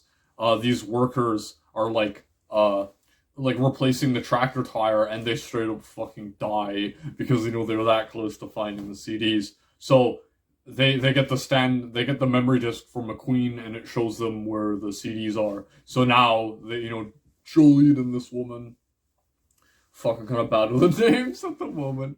That's just because I've been binging it. But they've linked up now, and because those two workers died, they've got a volunteer force of prisoners to go look for them, and the Daimo's back. What nice weather we're having today. The Daimo's back. This has to be a Japanese thing, because only fucking retarded Japanese people could possibly think that this is fucking funny. Are you serious? Oh wow. So, Jolene, a bunch of women volunteer for the fucking relief effort. They'll need no more than 5 women to go, and this is another weird thing. So, 5 women will go out there, and the warden has this bracelet, and all the inmates have a. We call them like a virgins, but they're also known. That's another weird thing. It's some songs are acceptable to say the actual name of. The bracelet is called like a virgin. I don't know, I love that. That's fucking hilarious. How everyone thinks of names for their fucking abilities. It's kind of weird. And the fact that they're able to just call it like a virgin, by the song by Madonna. I guess maybe Warner Brothers owns the rights to Madonna, and they're able to fucking use that. That was very interesting. In Ready Player One, there were all these different IPs. And when I was watching that movie, I was kind of just wondering, how they got all these IPs. They had, Overwatch and, Halo. That's a tangent. So, there's five women go out. And that's important. So, yeah. Though all those women have to fucking go out and chase this guy in the fucking moped. Some fucking weird shenanigans happen. Where, the guard hits her bracelet, and then it starts, beeping, it's gonna explode or whatever, but he just did that to trick her to, fall into alligator shit. It's so fucking weird. Real funny. Will explode. See, get any closer to Yeah, but he's just doing that to trip her so she falls on alligator shit. But then this epic JoJo moment happens where Jolene's theme is playing to grab a what the fuck? This is I don't know, that feels like a really Western thing, honestly. That feels kind of like a Marvel joke that would happen. So the guard gets fucking killed by, this mysterious stand user that's in the fucking water. And, because, if they go 50 meters away from his bracelet, they'll fucking explode. One of the women explodes. She's fucking straight up dead. So, the stand battle happens, essentially. It's a colony stand, which is essentially a million little things combined. And if you damage, one of them, it'll still transfer to the user, but it'll be so small and insignificant. So, essentially, the stand just, multiplies in the water. And I think Emma is her name, we'll just call her that for now until I watch the next episode. So Emma's underwater, being attacked. Jolene does something interesting here with her powers. So she's actually unraveling herself with a thread. That's actually part of her body, and she's unraveling it. So she makes a net. And she's, running across the water. Don't worry, I'll save you. Again, because her powers are concrete, they can be expanded upon. This is something you can imagine someone actually doing if they had these, weirdo, Spider-Man powers. That's why I think Spider-Man is one of the best, Western, characters. Save yourself. So yeah, she attacks. But the weird thing about stands is that like you know, when they actually get into fighting, like punching each other, some of them are just like better than others. Like we saw that in the Killer Queen fight. I think Josuke mentioned that Killer Queen wasn't that good in hand-to-hand combat. So generally, the more utility you have, the less like combat power you have. And that seems to be the case with Stone Ocean here, because the fist gets caught, and like that weird thing happened where he was like shifting, because again, like he can like multiply. He's a colony stand, so he can do that. So she punches Jolene right in the fucking chest here, and she should be dead. Definitely feels impossible. But because she unraveled so much of herself making the bridge, she was hollow enough that when he like punched her, it did nothing. That was pretty interesting. I like that. But it's kind of weird that like when Bucciarati did this to Giorno, where he just like zippermans his fucking body open, and then like inside it's like some weirdo like dimension or whatever. That's kind of what we saw with Jolene there. Like inside of her body isn't like guts or whatever. It's just like the wiring in like negative space. That's kind of weird. I guess that only happens when she's like using her stand. So like because this is like it's a very weird setup for an episode too, because it's like there's kind of like an imposter. There's an imposter, guys. So it's an imposter episode. They have to find out which one of these women is the actual stand user. So when they attack the fucking fish monster here, I don't remember what the stand's name is, but when they attack it, one of the women falls down, but we don't see who it is. So it's one of these fucking women is the stand user that's befalling them, and they have to find out who it is.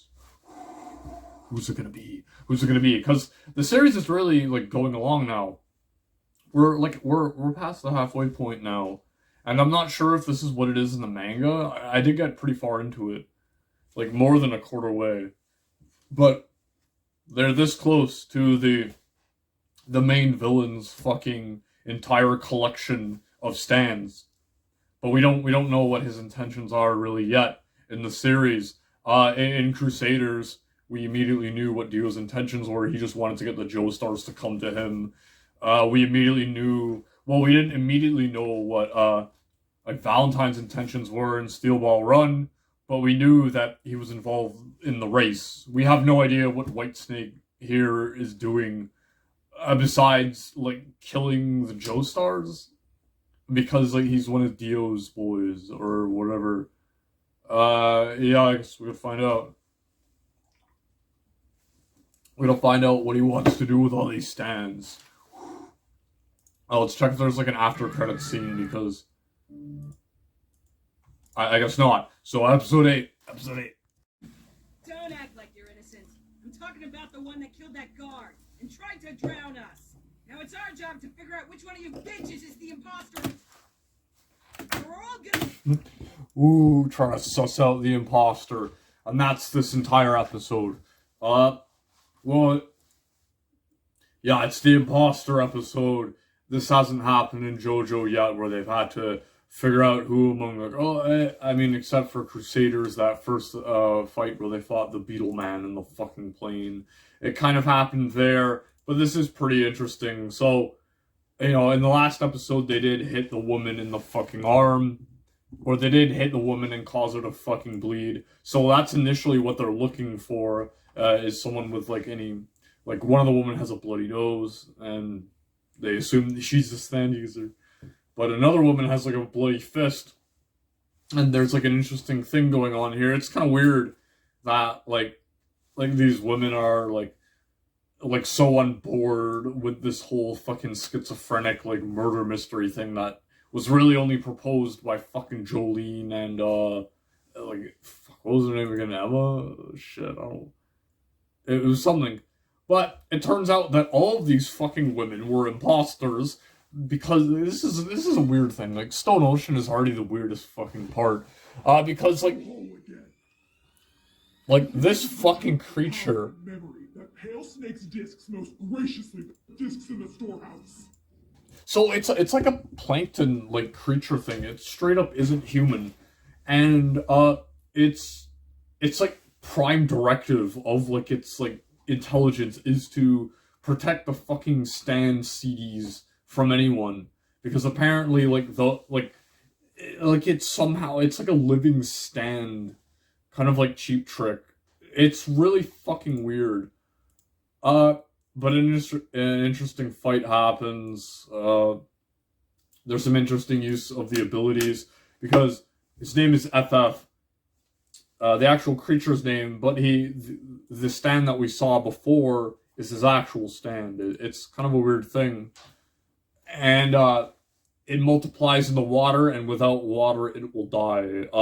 So how it's killed, how Emma kills it, is she fucking, like, these corpses that are so dry because all the water's been sucked out, she combines them in two and then smashes them together, which creates all this dust. And all the dust absorbs the water and fucking kills him. So yeah, it's kind of weird how this thing works. It's not human again, but again, we know non-humans can possess stands. But his stand dies, and he's not affected at all by it. So they go to where the stand discs are, and a fight between Jolene and the fucking fish monster happens. And because like he travels through water, he needs like water to live or whatever. He creates a puddle, and Jolene steps into the puddle, and then he's fucked. But the stand CDs are on a fucking tractor that Jolene sends out into the field there. And he runs after the fucking tractor because it's like his prime directive. And, you know, he just gets fucking destroyed because the water's... The dirt is too dry, it hasn't been fertilized properly, so he just dissolves into it, and he's fucking dead. So, bit of a weird thing here. Jolene sees that, he's like, she has like a very weird, like Captain, like, Kirk moment, or Captain Picard or whatever, where it's like, oh, this thing is he's intelligent, but he doesn't know what he's doing, so it's not morally right for us to kill it. And that's what she does. I'm trying to steal the discs from you. All I want is to get back the discs that were my father's. Also, to protect them from Pale Snake.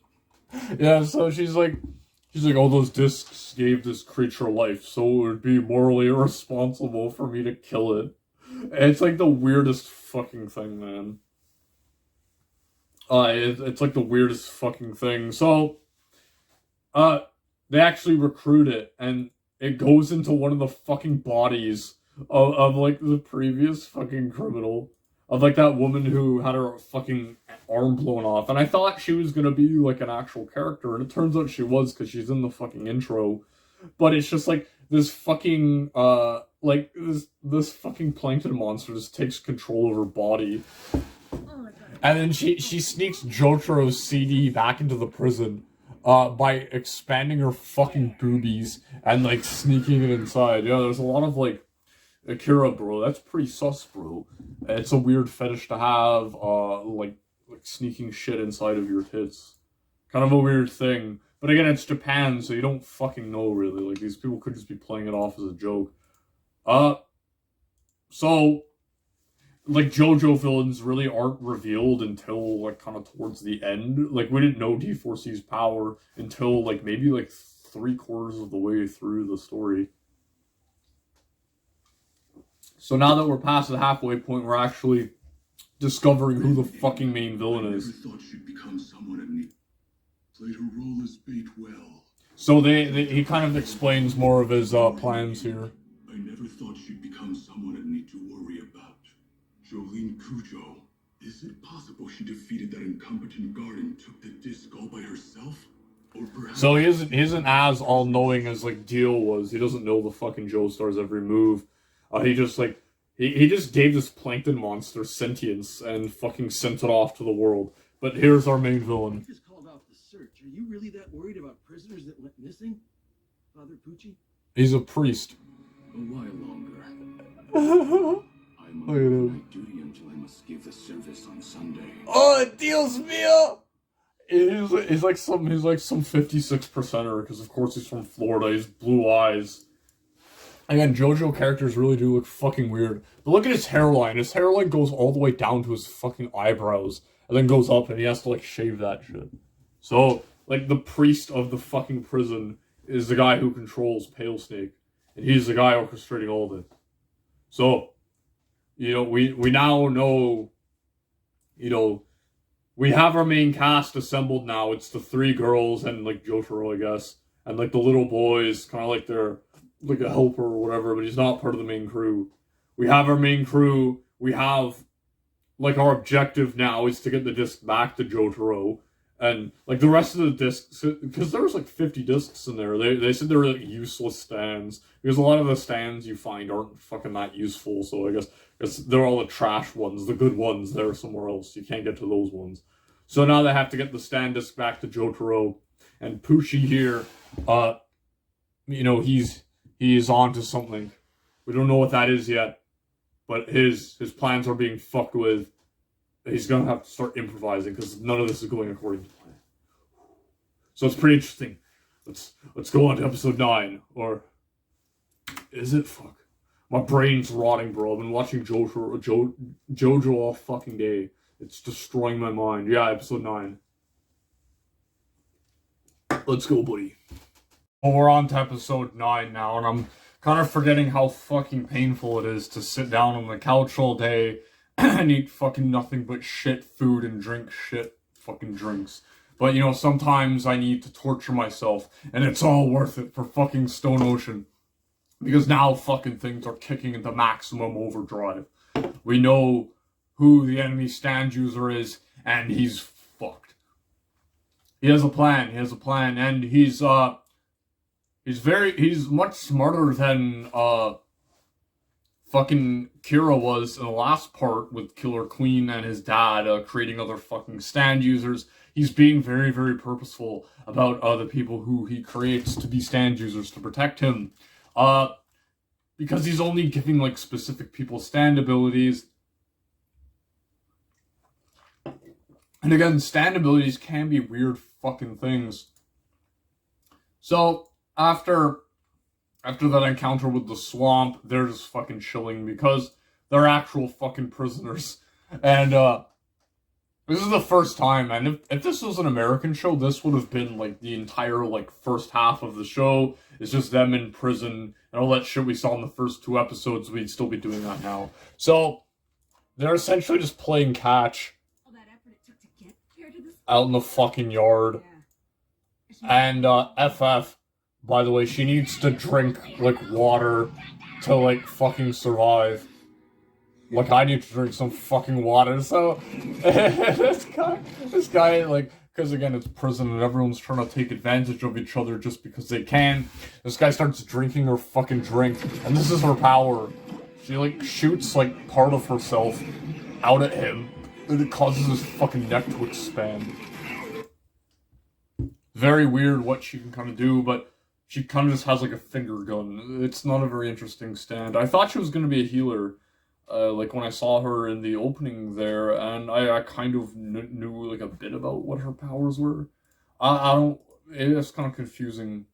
Very weird character. But this is another weird person, because Pucci essentially, he's like the priest at the church, so he can put in a good word for people.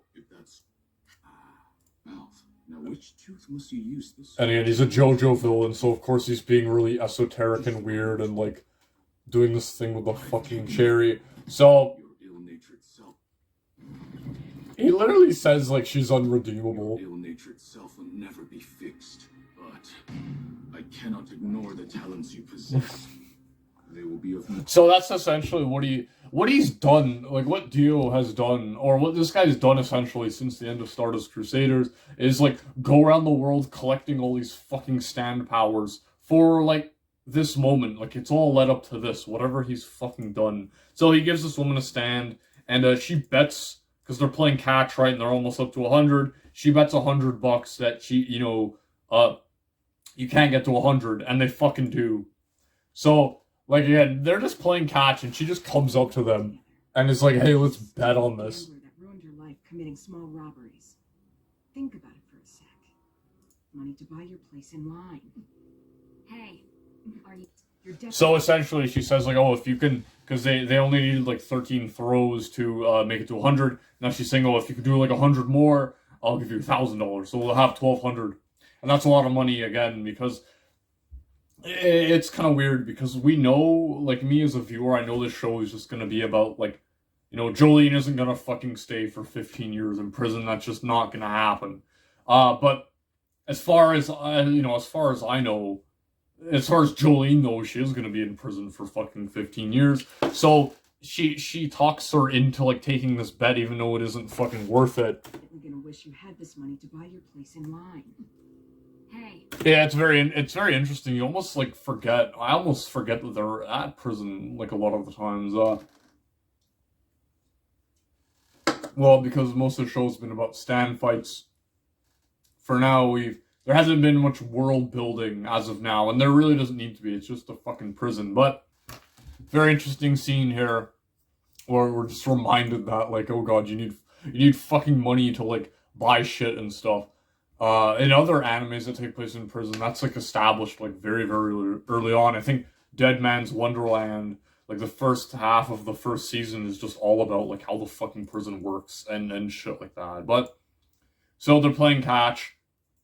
And of course, it's like a fucking stressful JoJo game of catch where they're using their fucking stand abilities and like shit's happening. It's pretty interesting. Like she's about to drop the ball here, and she uses her sticker. I put a sticker on there. She uses her sticker to like on her gum to like catch the ball. Kind of a weird fucking thing, but this is a very interesting stand that this woman has, and I really like stands that kind of like because a lot of stands are based on like natural things, you know what I mean?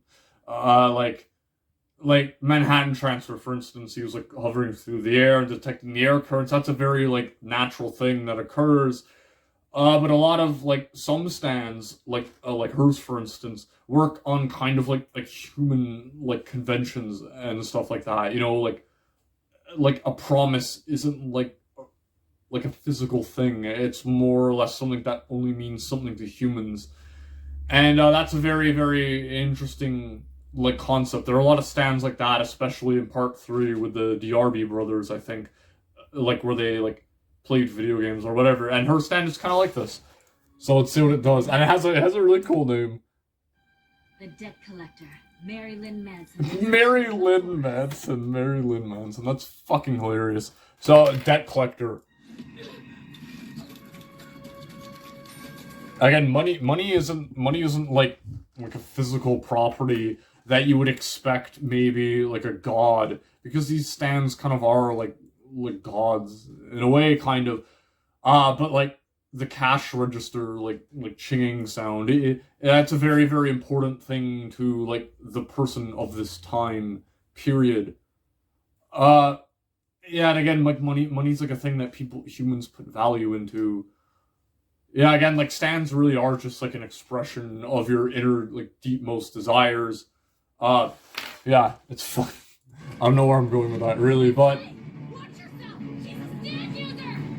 so the stand doesn't really like directly attack people. It's like condition based, unlike Star Platinum. So like she had enough money. She didn't have enough money to cover the fucking bet. It was like $1,200 that was on the line there. She only had like 500 in her breasts, and it knew it was there immediately. And then it fucking takes out her liver because you can sell that on the black market and it'll make up the difference. Like holy fuck. So, and again, this stand is only because in her heart of hearts, she knew that she broke the rules, and that's why the fucking stand attacked her.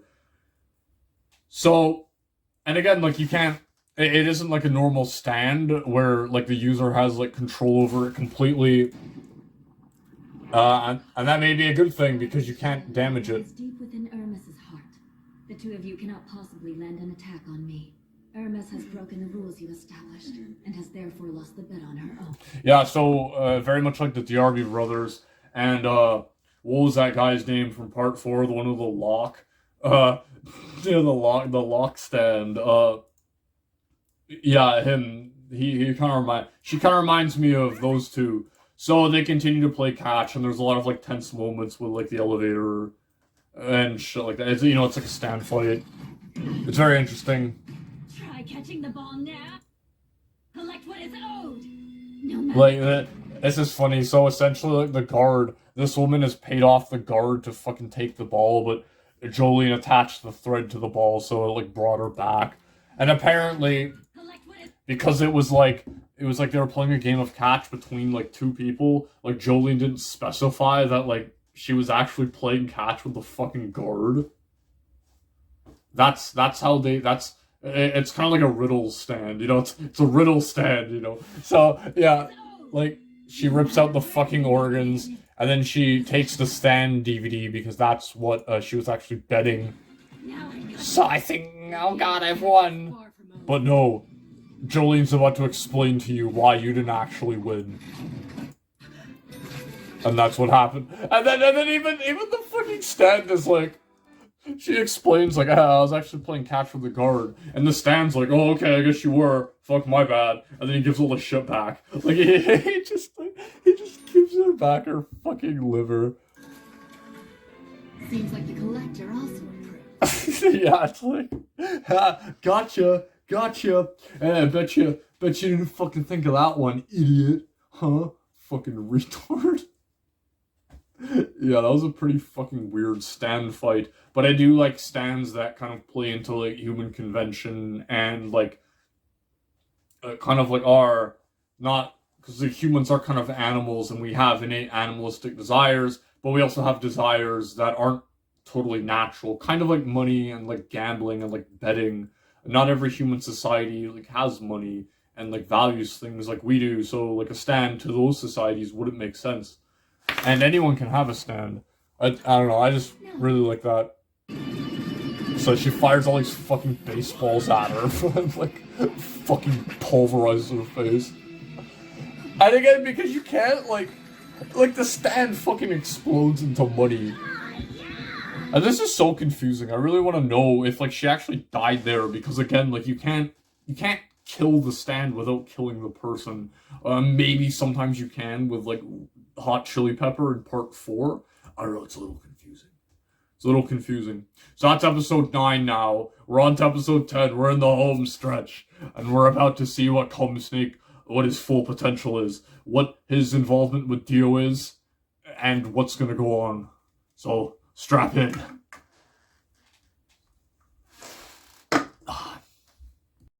It's episode 10, and we're in the home stretch, and everything's coming together now. We're at the final objective, pretty much. Operation... What is it called? I don't know. They've called the Speedwagon Foundation, and they've given this a military operational name. Ooh. What the hell's going on? Whatever. So now Jolene is a secret fucking spec op agent going on missions. Going on all these fucking crazy missions. But first, a very interesting scene here that I noticed, with Poochie. An animal is nothing less than whether or not they desire to go to heaven after they die. People should live their lives in such a manner that they'll be led to heaven. For that is the beauty inherent in the nature of humankind. That's actually true. If you read Genesis, really what Genesis talks about is the difference between man and beast is the fact that man knows the difference between good and evil, which is what heaven's about, right? You know, being a good person and stuff. You know, when man was first imbued with life, the first thing he did was cover himself, his penis, because he was naked and he was ashamed. Animals don't do that because they don't really know the difference between good and evil. That's very interesting there.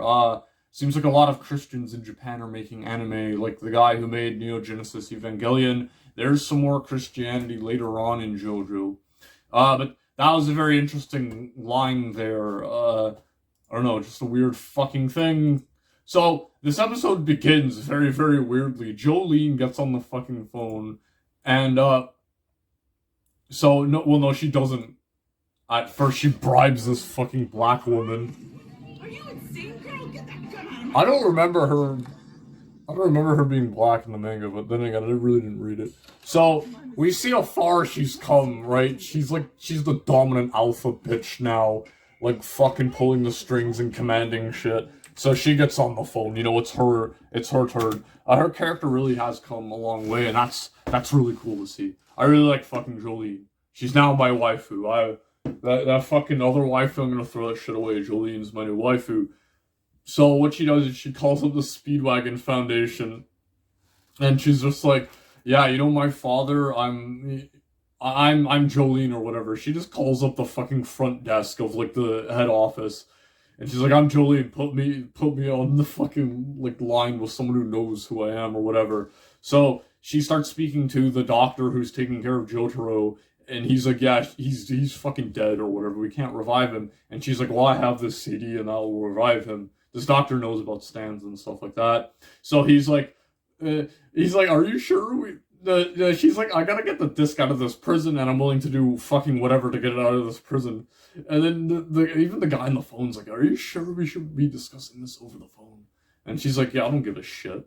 And I was like, yo, this is so fucking stupid. There'd be someone like actively listening to that on the other end, you know what I mean? Like, there'd have to be. That's how prison works, right? Like, this prison is so fucking strict. Well, not really, actually. It's pretty interesting. We'll get into that. But they set up a mission. They call it Operation, like fucking Griffin. What that means. You the daughter of Professor after Dr. Joe Could be revived. recorded by the prison? Yeah. So anyway, whatever. It's like, get to the courtyard in 20 minutes, bitch. Hurry the fuck up, and we'll somehow get this disc out. Even though it's only one disc, it's like the stand disc, and they need the memory disc as well, or whatever. Or maybe they only need one, or fucking who knows. But she has to get the fucking stand disc to the courtyard, and she only has 20 minutes. So, we're gonna go through the entire prison here. And this is pretty interesting how the prison works. It's very easily established that, like, if you just have money, and that's why, like, it was so important that they win that bet with, that woman, you know, who had Marilyn Manson, was because money can just, like, it really is, like, a fucking asset. Like, going into that, you know, like, Emma was right, you know, you really do need, like, money to fucking survive in this place, and not just, like, for luxury and stuff. That's pretty interesting. It's great world building, and they did this all naturally just throughout the fucking scenes. There was never, like, in most animes when they're going through, like, a different world or whatever, they'll set aside a fucking episode just to kind of explain everything. But they did this naturally throughout, like, the fights and stuff, and that really is what the show's about. So, she's able to bribe that fucking One Piece looking woman. And, but, this guy, Imperial, he fucking, this is his stand ability. It's like the weirdest fucking thing ever. So, like, Hey, this spot is the ghost room I call home. The ghost room. That's his stand ability. So essentially this prison, like, burnt down and they rebuilt it. And then, like, this room was, like, never rebuilt or whatever. It's a ghost room. And since he was born in this fucking prison, that's his stand ability, is that he can interact with all the things that were destroyed here. But, like, now they're ghost items or fucking whatever. So they have this sick-ass room that they can access through, like, the cracks of the wall. It's pretty cool. And, Imperio knows that she's going off to the courtyard, so she gives him his fucking manservant. His manservant, by the way, sleeps in that fucking grand piano because they don't have a bed. Like, I think the floor would be more comfortable than that. So, this guy, his name's Weather Report or whatever. He's just a weatherman. So, Jim 81 Jim here, he's kind of a fucking weirdo. He walks on, like, the tips of his toes, like Darkside Phil. So this is his ability. He can, like, control the weather, essentially, and he's a stand user, so he's, like, perfect with it.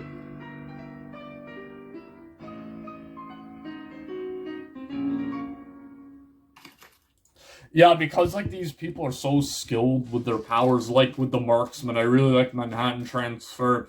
It is physically possible for that bullet to go through the vent. I guess if you ricochet it just right, there's like a 1 in a 10 trillion chance that would happen. But because it's physically possible, and he's a stand user, you know, of course it's gonna happen.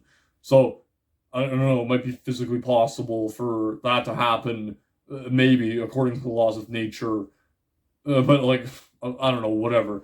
But you're not going to question if he does something fucking amazing as long as it's, like, physically possible. Like, he can create clouds, which create air currents. So if he's shot at, he can deflect bullets, and that, you know, that kind of makes sense. But that's all he can do, right? So, they're fucking chased down by this asshole who's, like, again, all these people, their primary objective, you already know what it is, it's just to get Jotaro's stand disc. It's not like Diamond is Unbreakable, where it was just like psychopaths running around trying to murder people. So this guy's fucking ability... He's a weirdo too, he's like crawling around like a fucking cockroach. Let me find it. So his ability essentially is he can like diffuse gravity. Oh yeah. And I bet I almost forgot Jolene could fucking do this. Because she only does it like 1 or 2 times. So, she calls Weather Retort for help. But it's no use. She's kind of just floating through the air here. Because, like, there's no fucking gravity. She can't use her stand. That's another, like, innate ability that this guy has, apparently. His toes are just really good at gripping. That's not part of his stand. He's just a freak who likes to climb on the walls and shit. So, yeah. He gets the disc. The disc is indestructible, apparently. So, you think you can figure that out? And it's like a gun attached. Like, that's a gun right there. Attached to his actual stand. So he shoots at him, but again, because, like, air currents, you know, it's possible that an air current could be so powerful that it could possibly deflect a bullet, and because he has, like, control over the air, that's what he just did. He's like an airbender, you know, you remember last airbender? That's what he is, So... What you've just thrown at me. Jim 81 Jim, the fucking airbender. That cloud cover he summoned is probably Aang 81 Jim. He simply that The impact. I've retrieved the damn disc, and yet the gate is closing. So he does some like Superman shit. Because there's like whatever Jolene touches has no gravity, so and he has control over the air, so they're able to use that to their advantage to get through this hallway because the gates are closing. And if they're caught behind the gates, again, it's like prison lockdown, they're fucked. They'll just be put in solitary confinement, and they don't need that. They have only 20 minutes to get to the courtyard to deliver the stand disc that'll revive Jotaro. That's the objective. Still though, where is that anti-gravity wielding thief? I need to get the disc back. So that's the end of the episode. We're on to episode 11 now. I'm not entirely sure if this is going to be everything. I think there might be a Stone Ocean Part 2. And again, I haven't read Stone Ocean, but I feel like the epic stand battle at the end of a fucking JoJo part can't be like half of an episode long. It needs to be at least 3 episodes. I think, like Dio versus Jotaro was like 3 episodes. Like the King Crimson fight between like fucking like the boys and you know, Diavolo, that was like a whole fucking arc. You know, going to the Coliseum, the whole like body swap thing, and then like actually chasing Silver Chariot Requiem down the street. That was like a whole fucking thing. Like Bites the Dust, that was like a whole arc. Yeah, I'm not. If this is it, like I might be disappointed. I'm still kind of disappointed that we're not getting the whole fucking thing, and they're making us wait for like Stone Ocean Part 2. I'm really not sure. I guess we'll just have to keep watching episode 11 to find out. Hey boys, what up? So we're in the home stretch. We're on episode 11. We went through the Jew lawyer arc. We went through the fucking fur fag rat suit arc. We went through the fucking Shrek swamp adventure arc. The fucking money laundering arc. And now we're in the fucking interstellar arc. Yeah, Bill Nye the Science Guy is now a fucking stand user. And that's what this episode's about. Akira's flexing his fucking knowledge of, like, high school level chemistry. Well, I guess all these fucking Japanese people must be geniuses. If this is shit they just know offhand, you know. Well, the shit that goes on in this episode, and it starts off pretty interestingly. Poochie wants to fucking... Looks like it's 11:58. Because apparently they don't have everyone, like, monitoring all the phone calls. They just have, like, records of them. So there's a fucking record of Jolene calling the fucking Speedwagon Foundation. She's such an idiot. Like, well, I guess she's really determined for her mission. She knows that it's, like, it's everything to her. Essentially, even though they'd fucking listen to that phone call, and, like, the Speedwagon Foundation would get busted too, or are they, like, above the law? The Speedwagon Foundation does do a lot of fucked up shit in the JoJo universe. So I guess helping prisoners fucking escape is, like, no different to them. So... I want to listen to this recording. Don't panic. So essentially, he listens to the fucking phone recording and, like, discovers the plan. So... Jolene and Weather Report are still fighting. They're still fighting the fucking Jumping Jack Sparkman, the fucking Zero Gear, firing bolts at them. It's sort of hard to say it out loud. Yeah, this is some, like, weird humor in here. Jolene needs to piss. You have when you're thinking to yourself, thank God it isn't number 2. She's like, oh god, I need to piss! It's like, this whole scene is interrupted just for that fucking joke. And then Weather Report's like, like, oh, I already pissed, bro. I already pissed like 5 minutes ago, Jolene. Just piss your pants, dude, and my stand ability will fucking take it away. That's really interesting. You really don't see stands used that often for everyday stuff like that. Like just being able to defecate your pants and having your stand take it away for you. That's really cool. But there's a lot of, like, weird scientific shit in this episode, so, like, take a look at this. So essentially what's happening here is because the guy's stand ability is he can create, like, a zero gravity field, all the fucking air is now escaping from this room. And without air, like, their blood will boil to go into this. Akira is absolutely flexing on everyone right now. But, like, the air's escaping from the room, too. Blood dry up in 20 seconds. It's quite a long time before the individual would ever suffocate. Yeah, so he's like, our blood's gonna fucking boil way before we suffocate. So, like, we're fucked. What do we do? And the fucking answer for what they do is that Weather Report creates a fucking moon, like a cloud spacesuit. We need to find... Because they have no air here. Like, all the air from the room is sucked out, so use the remaining air to fucking create these spacesuits for them, but they only have, like, 2 minutes of air left. So, what do? They gotta beat the shit out of this guy before that fucking time runs out. And defeat that man during this... So, Jolene discovers that fucking laundry hamper at the end of the hallway there isn't being affected by zero gravity, even though she, like, touched everything in the room. So what that means is that there has to be, like, a sphere of influence around Jolene, or, like, something, I don't know. There's a sphere, and the sphere ends where that fucking laundry hamper is, so their mission is to get there so they'll have fucking fresh air. But Weather Report has to make it first, because he can, like, send fresh air to Jolene and fucking save her. Yeah, so this is the Interstellar arc, because they have, like, zero gravity, and, like, Weather Report can, like, control himself, kind of, because he has, like, a bit of air, but Jolene has nothing. She can just, like, go towards him. And he punctures the suit, and now he's being propelled away from the edge by the air in his suit. You remember that fucking scene in WALL-E where he's, like, pushing himself around with a fire extinguisher? That's this entire fight in a fucking nutshell. So Jolene is able, like, those cuffs on his wrist, he loads them with bolts, and he just fires them at her. But, like, her stand is way too fast for that, so he can just block it.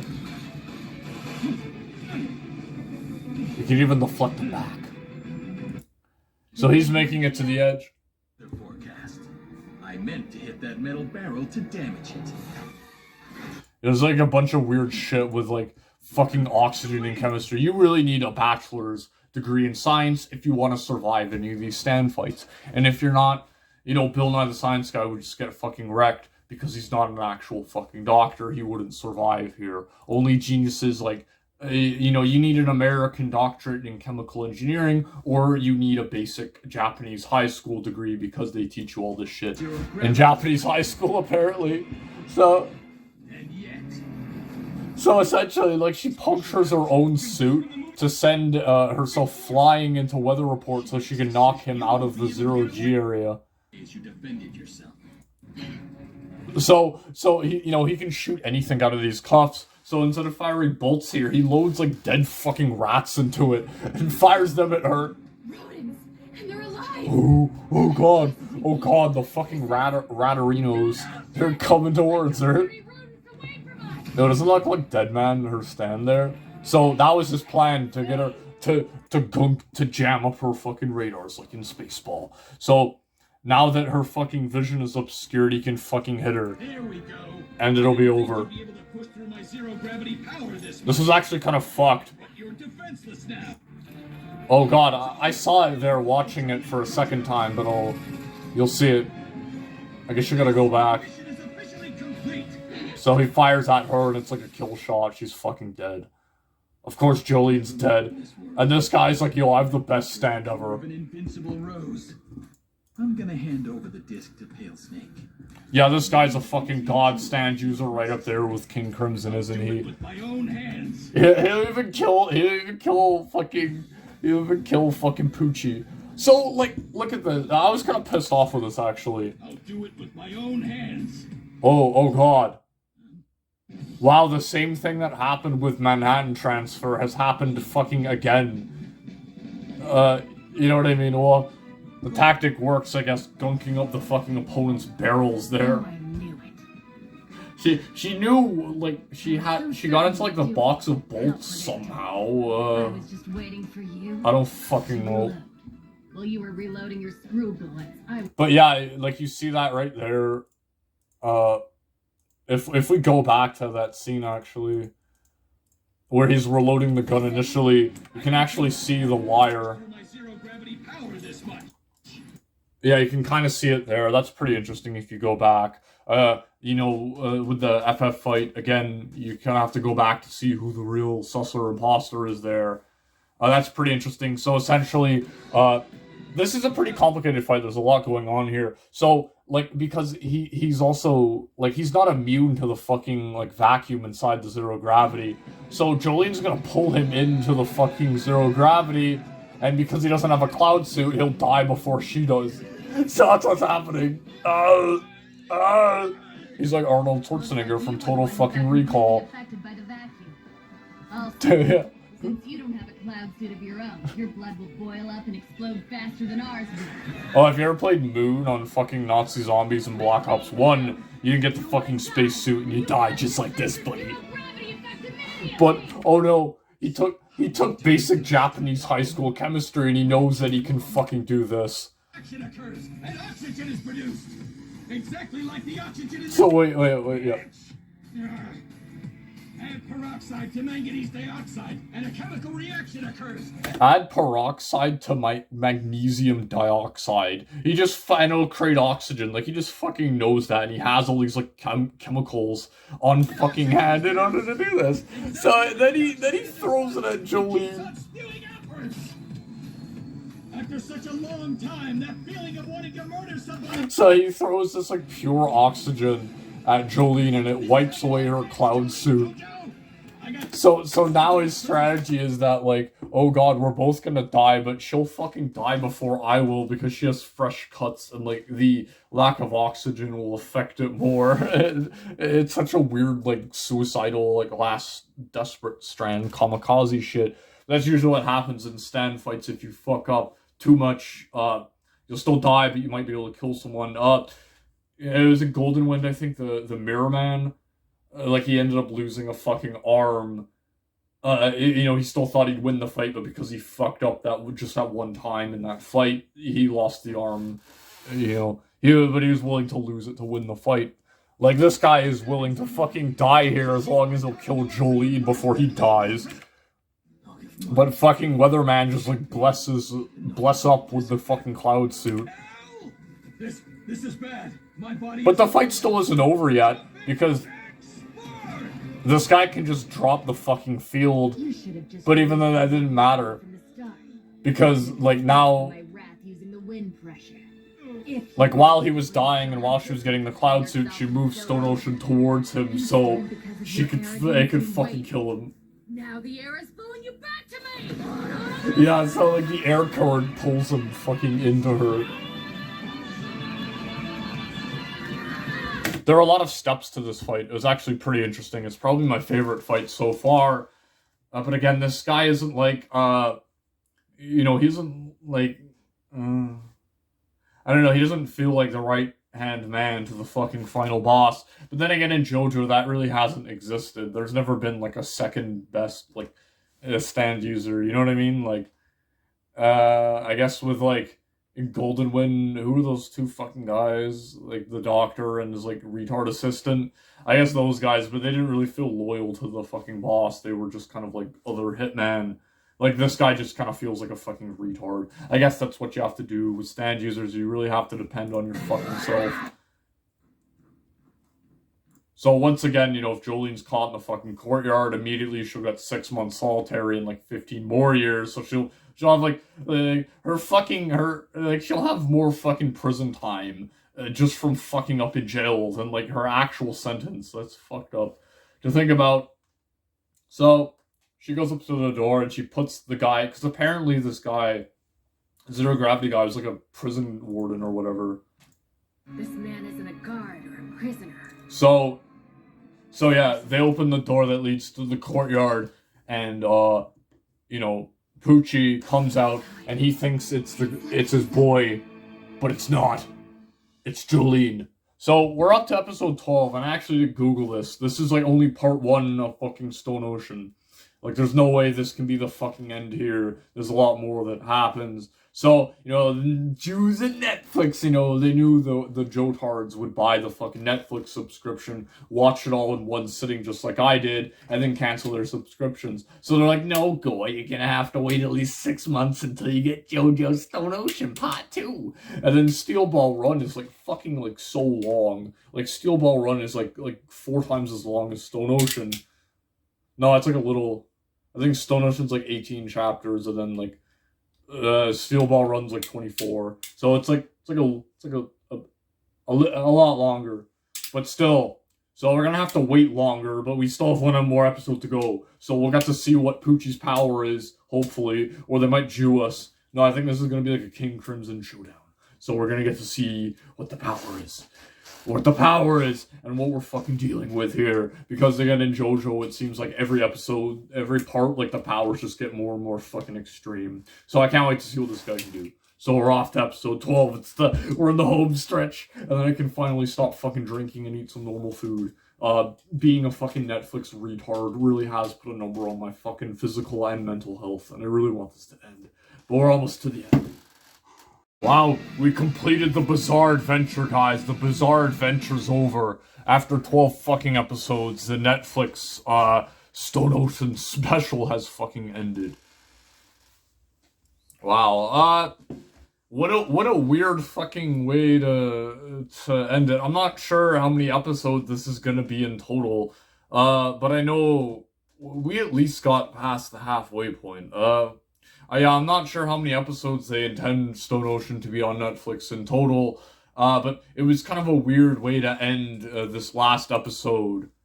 So it's like the first confrontation between fucking Pale Snake and Stone Ocean. So I really do think it is the halfway point, because, like, it was the halfway point when Bucciarati first encountered King Crimson. And when Jotaro and Josuke first encountered Killer Queen Kira was around the halfway point. So that's essentially what's happened here.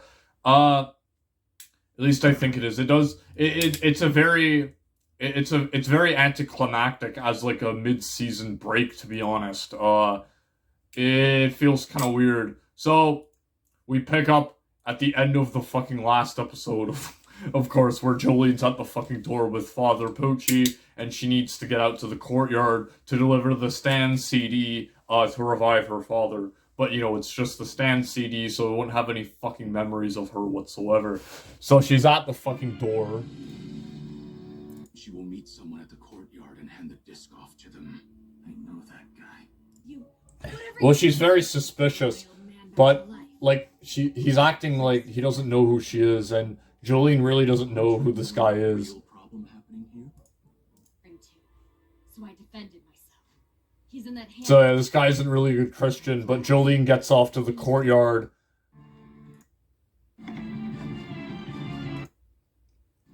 She gets off to the courtyard and she's just told, it's called like Operation like Savage or whatever.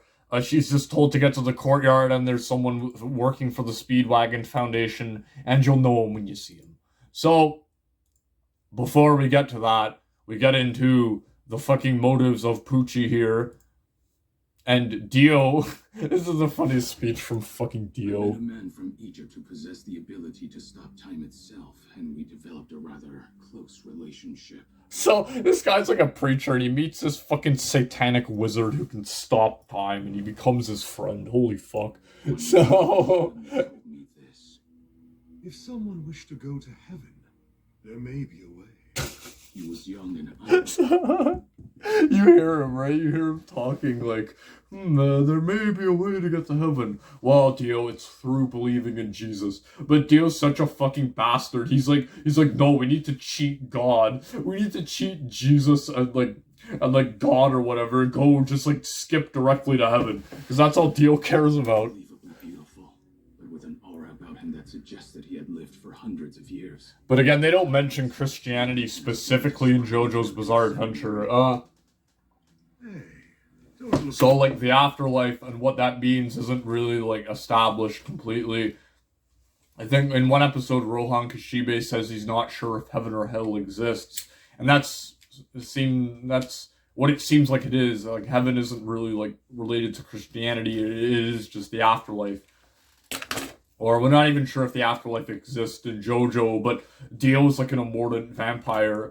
But, you know, he still wants to go to heaven. He's so fucking funny. It's talking about the human mind. It's not like I'm telling you to wither and die. This heaven pertains to our spirits, and where they go after death. As your spirit evolves... Yeah, so he's getting into this really weird esoteric shit. Like, oh, the mind and the spirit and the body are all, like, these, like, weird interconnected things. It sounds like the speech Bubbles gave fucking Ricky when, like, his fish died. But, yeah. If they can make it into heaven, of course. Though I'm aware, joy cannot be found by having an invincible body, vast riches, or even reigning over all humanity. In the end, the true winner is the one who gets to witness heaven. That's why I will get there someday, no matter what it costs me.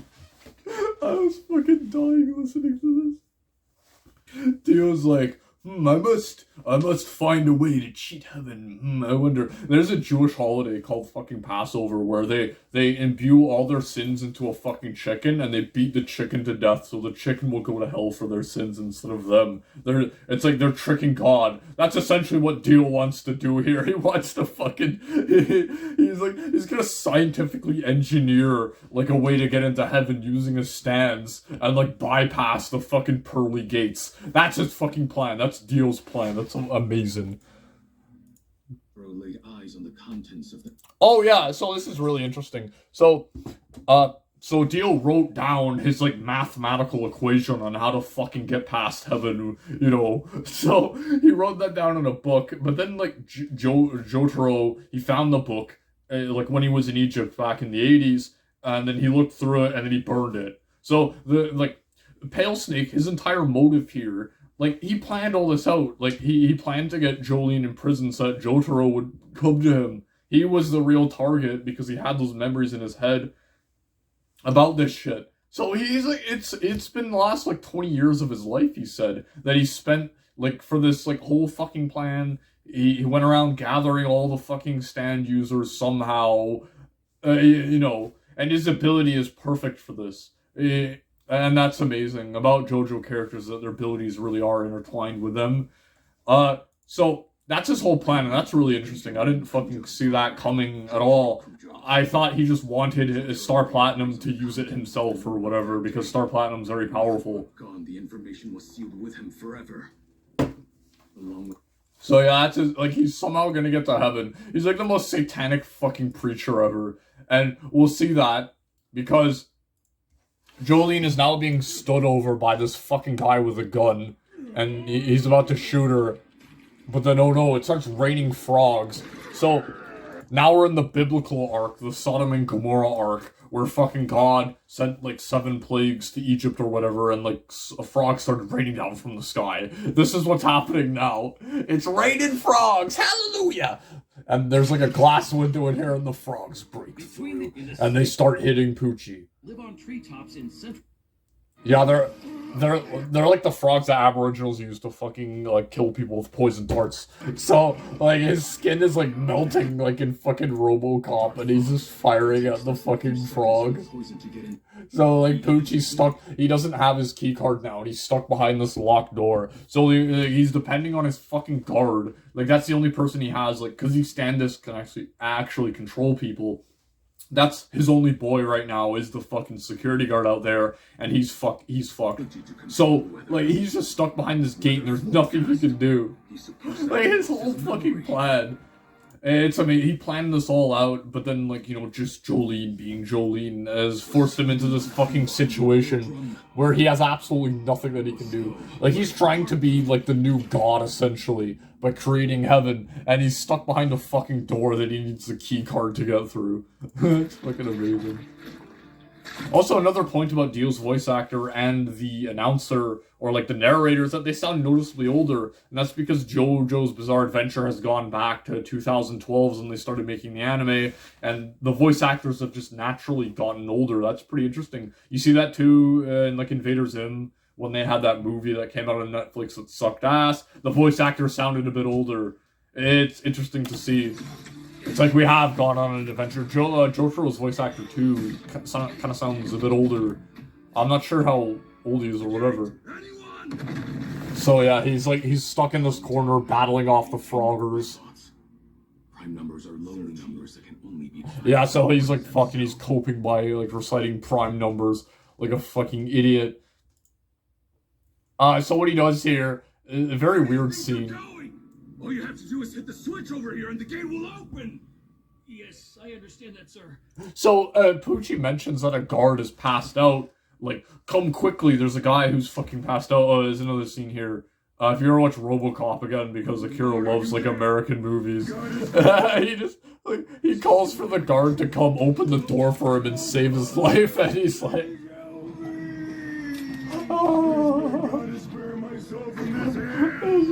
You see fucking RoboCop Part 1 where that guy gets covered in, like, toxic sludge. That's exactly that fucking scene. And again, like, there are a lot of jokes that, like, Japanese people, English people won't get reading manga just because they're, like, culturally, like, from Japan or whatever, and I think that's a joke that only, like, Americans will get right there. So Poochie is really fucked up. He really is only a priest, too. Like, he's only a priest because he couldn't be a fucking prison warden, you know, he's just a priest because, like, that was, like, the one position available that they had at the prison. Like, he's planned this for 20 fucking years. So... He really is a fucking asshole, and what he does is, because that guard was running away, because, like, it would be, like, a legal liability for him, if he, like, opened the door. It's just fucking stupid. But again, it's, like, a retarded prison, and Poochie, if he had, like $500 or whatever, he could have just, like, paid him to let him in. But he won't. He's running off to get his superiors, and he can't have that. So this is, like, a weird thing that apparently the memory disc can do. He throws it into the frog, and he's like, I order you to explode in, like, 5 seconds. And that's what happens. He explodes his poison shit into his fucking eyes.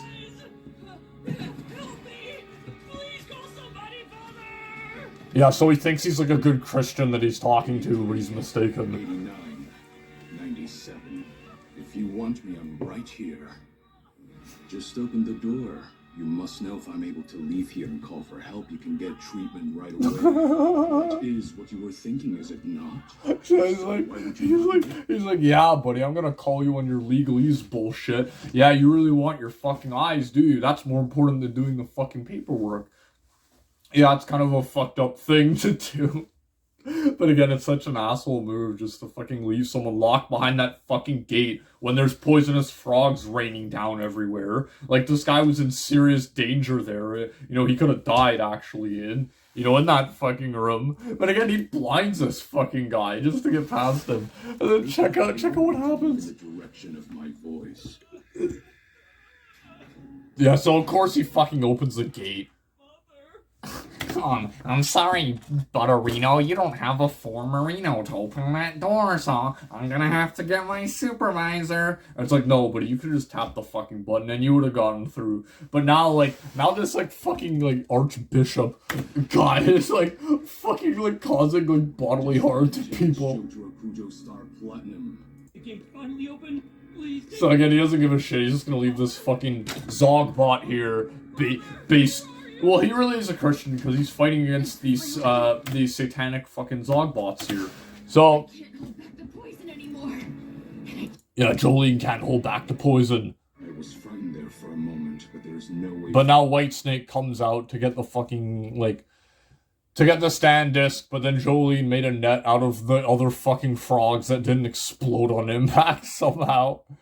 And, what do you know? The fucking Speedwagon messenger was like a carrier pigeon. Because, like, of course it wasn't an actual fucking person. There's no way they could have gotten in. So, what happens?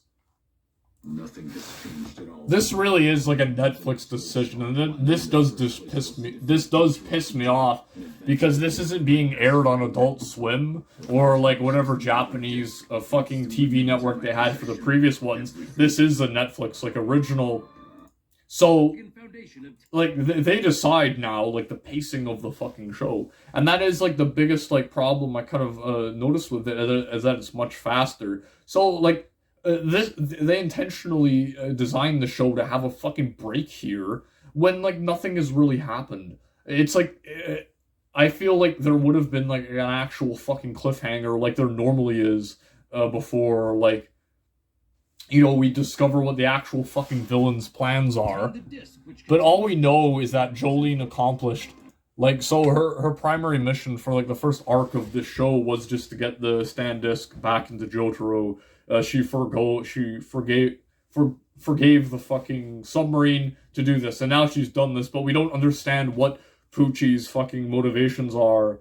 We don't know what his master plan is. And, we knew what King Crimson's master plan was. We knew what Killer Queen's master plan was. We knew what Dio's master plan was. I mean, those were very simple things. I think we even knew fucking, we even knew, like Funny Valentine's plan at this point in fucking Steel Ball Run. But the thing about Steel Ball Run was that, like, and all the other parts, is that it was really, like, the protagonist story. I feel like Jolene has accomplished the only mission that she sent out to do here, which was to retrieve the fucking, like, deliver the disc. She doesn't want to escape anymore. She already, like crossed that off. So, like, we're just kind of, like, waiting for the fucking villain to make a move and, like, get on with whatever his fucking plan is. And then, like, I guess Jolene's just gonna go back to normal prison life with the two other inmates that are now her friends, because they've kind of taken a backseat for this entire, like, first half of the show. I guess I'm gonna have to read the fucking manga and kind of, like, do more of a deep dive into this. I could probably read the manga faster than the show could come out anyway, so I guess we'll just do that. But that was Stone Ocean. I guess I should give, like, a more complete review, which I'll do now. This was just episode by episode. We've done the reaction, now it's time to do the review. Alright.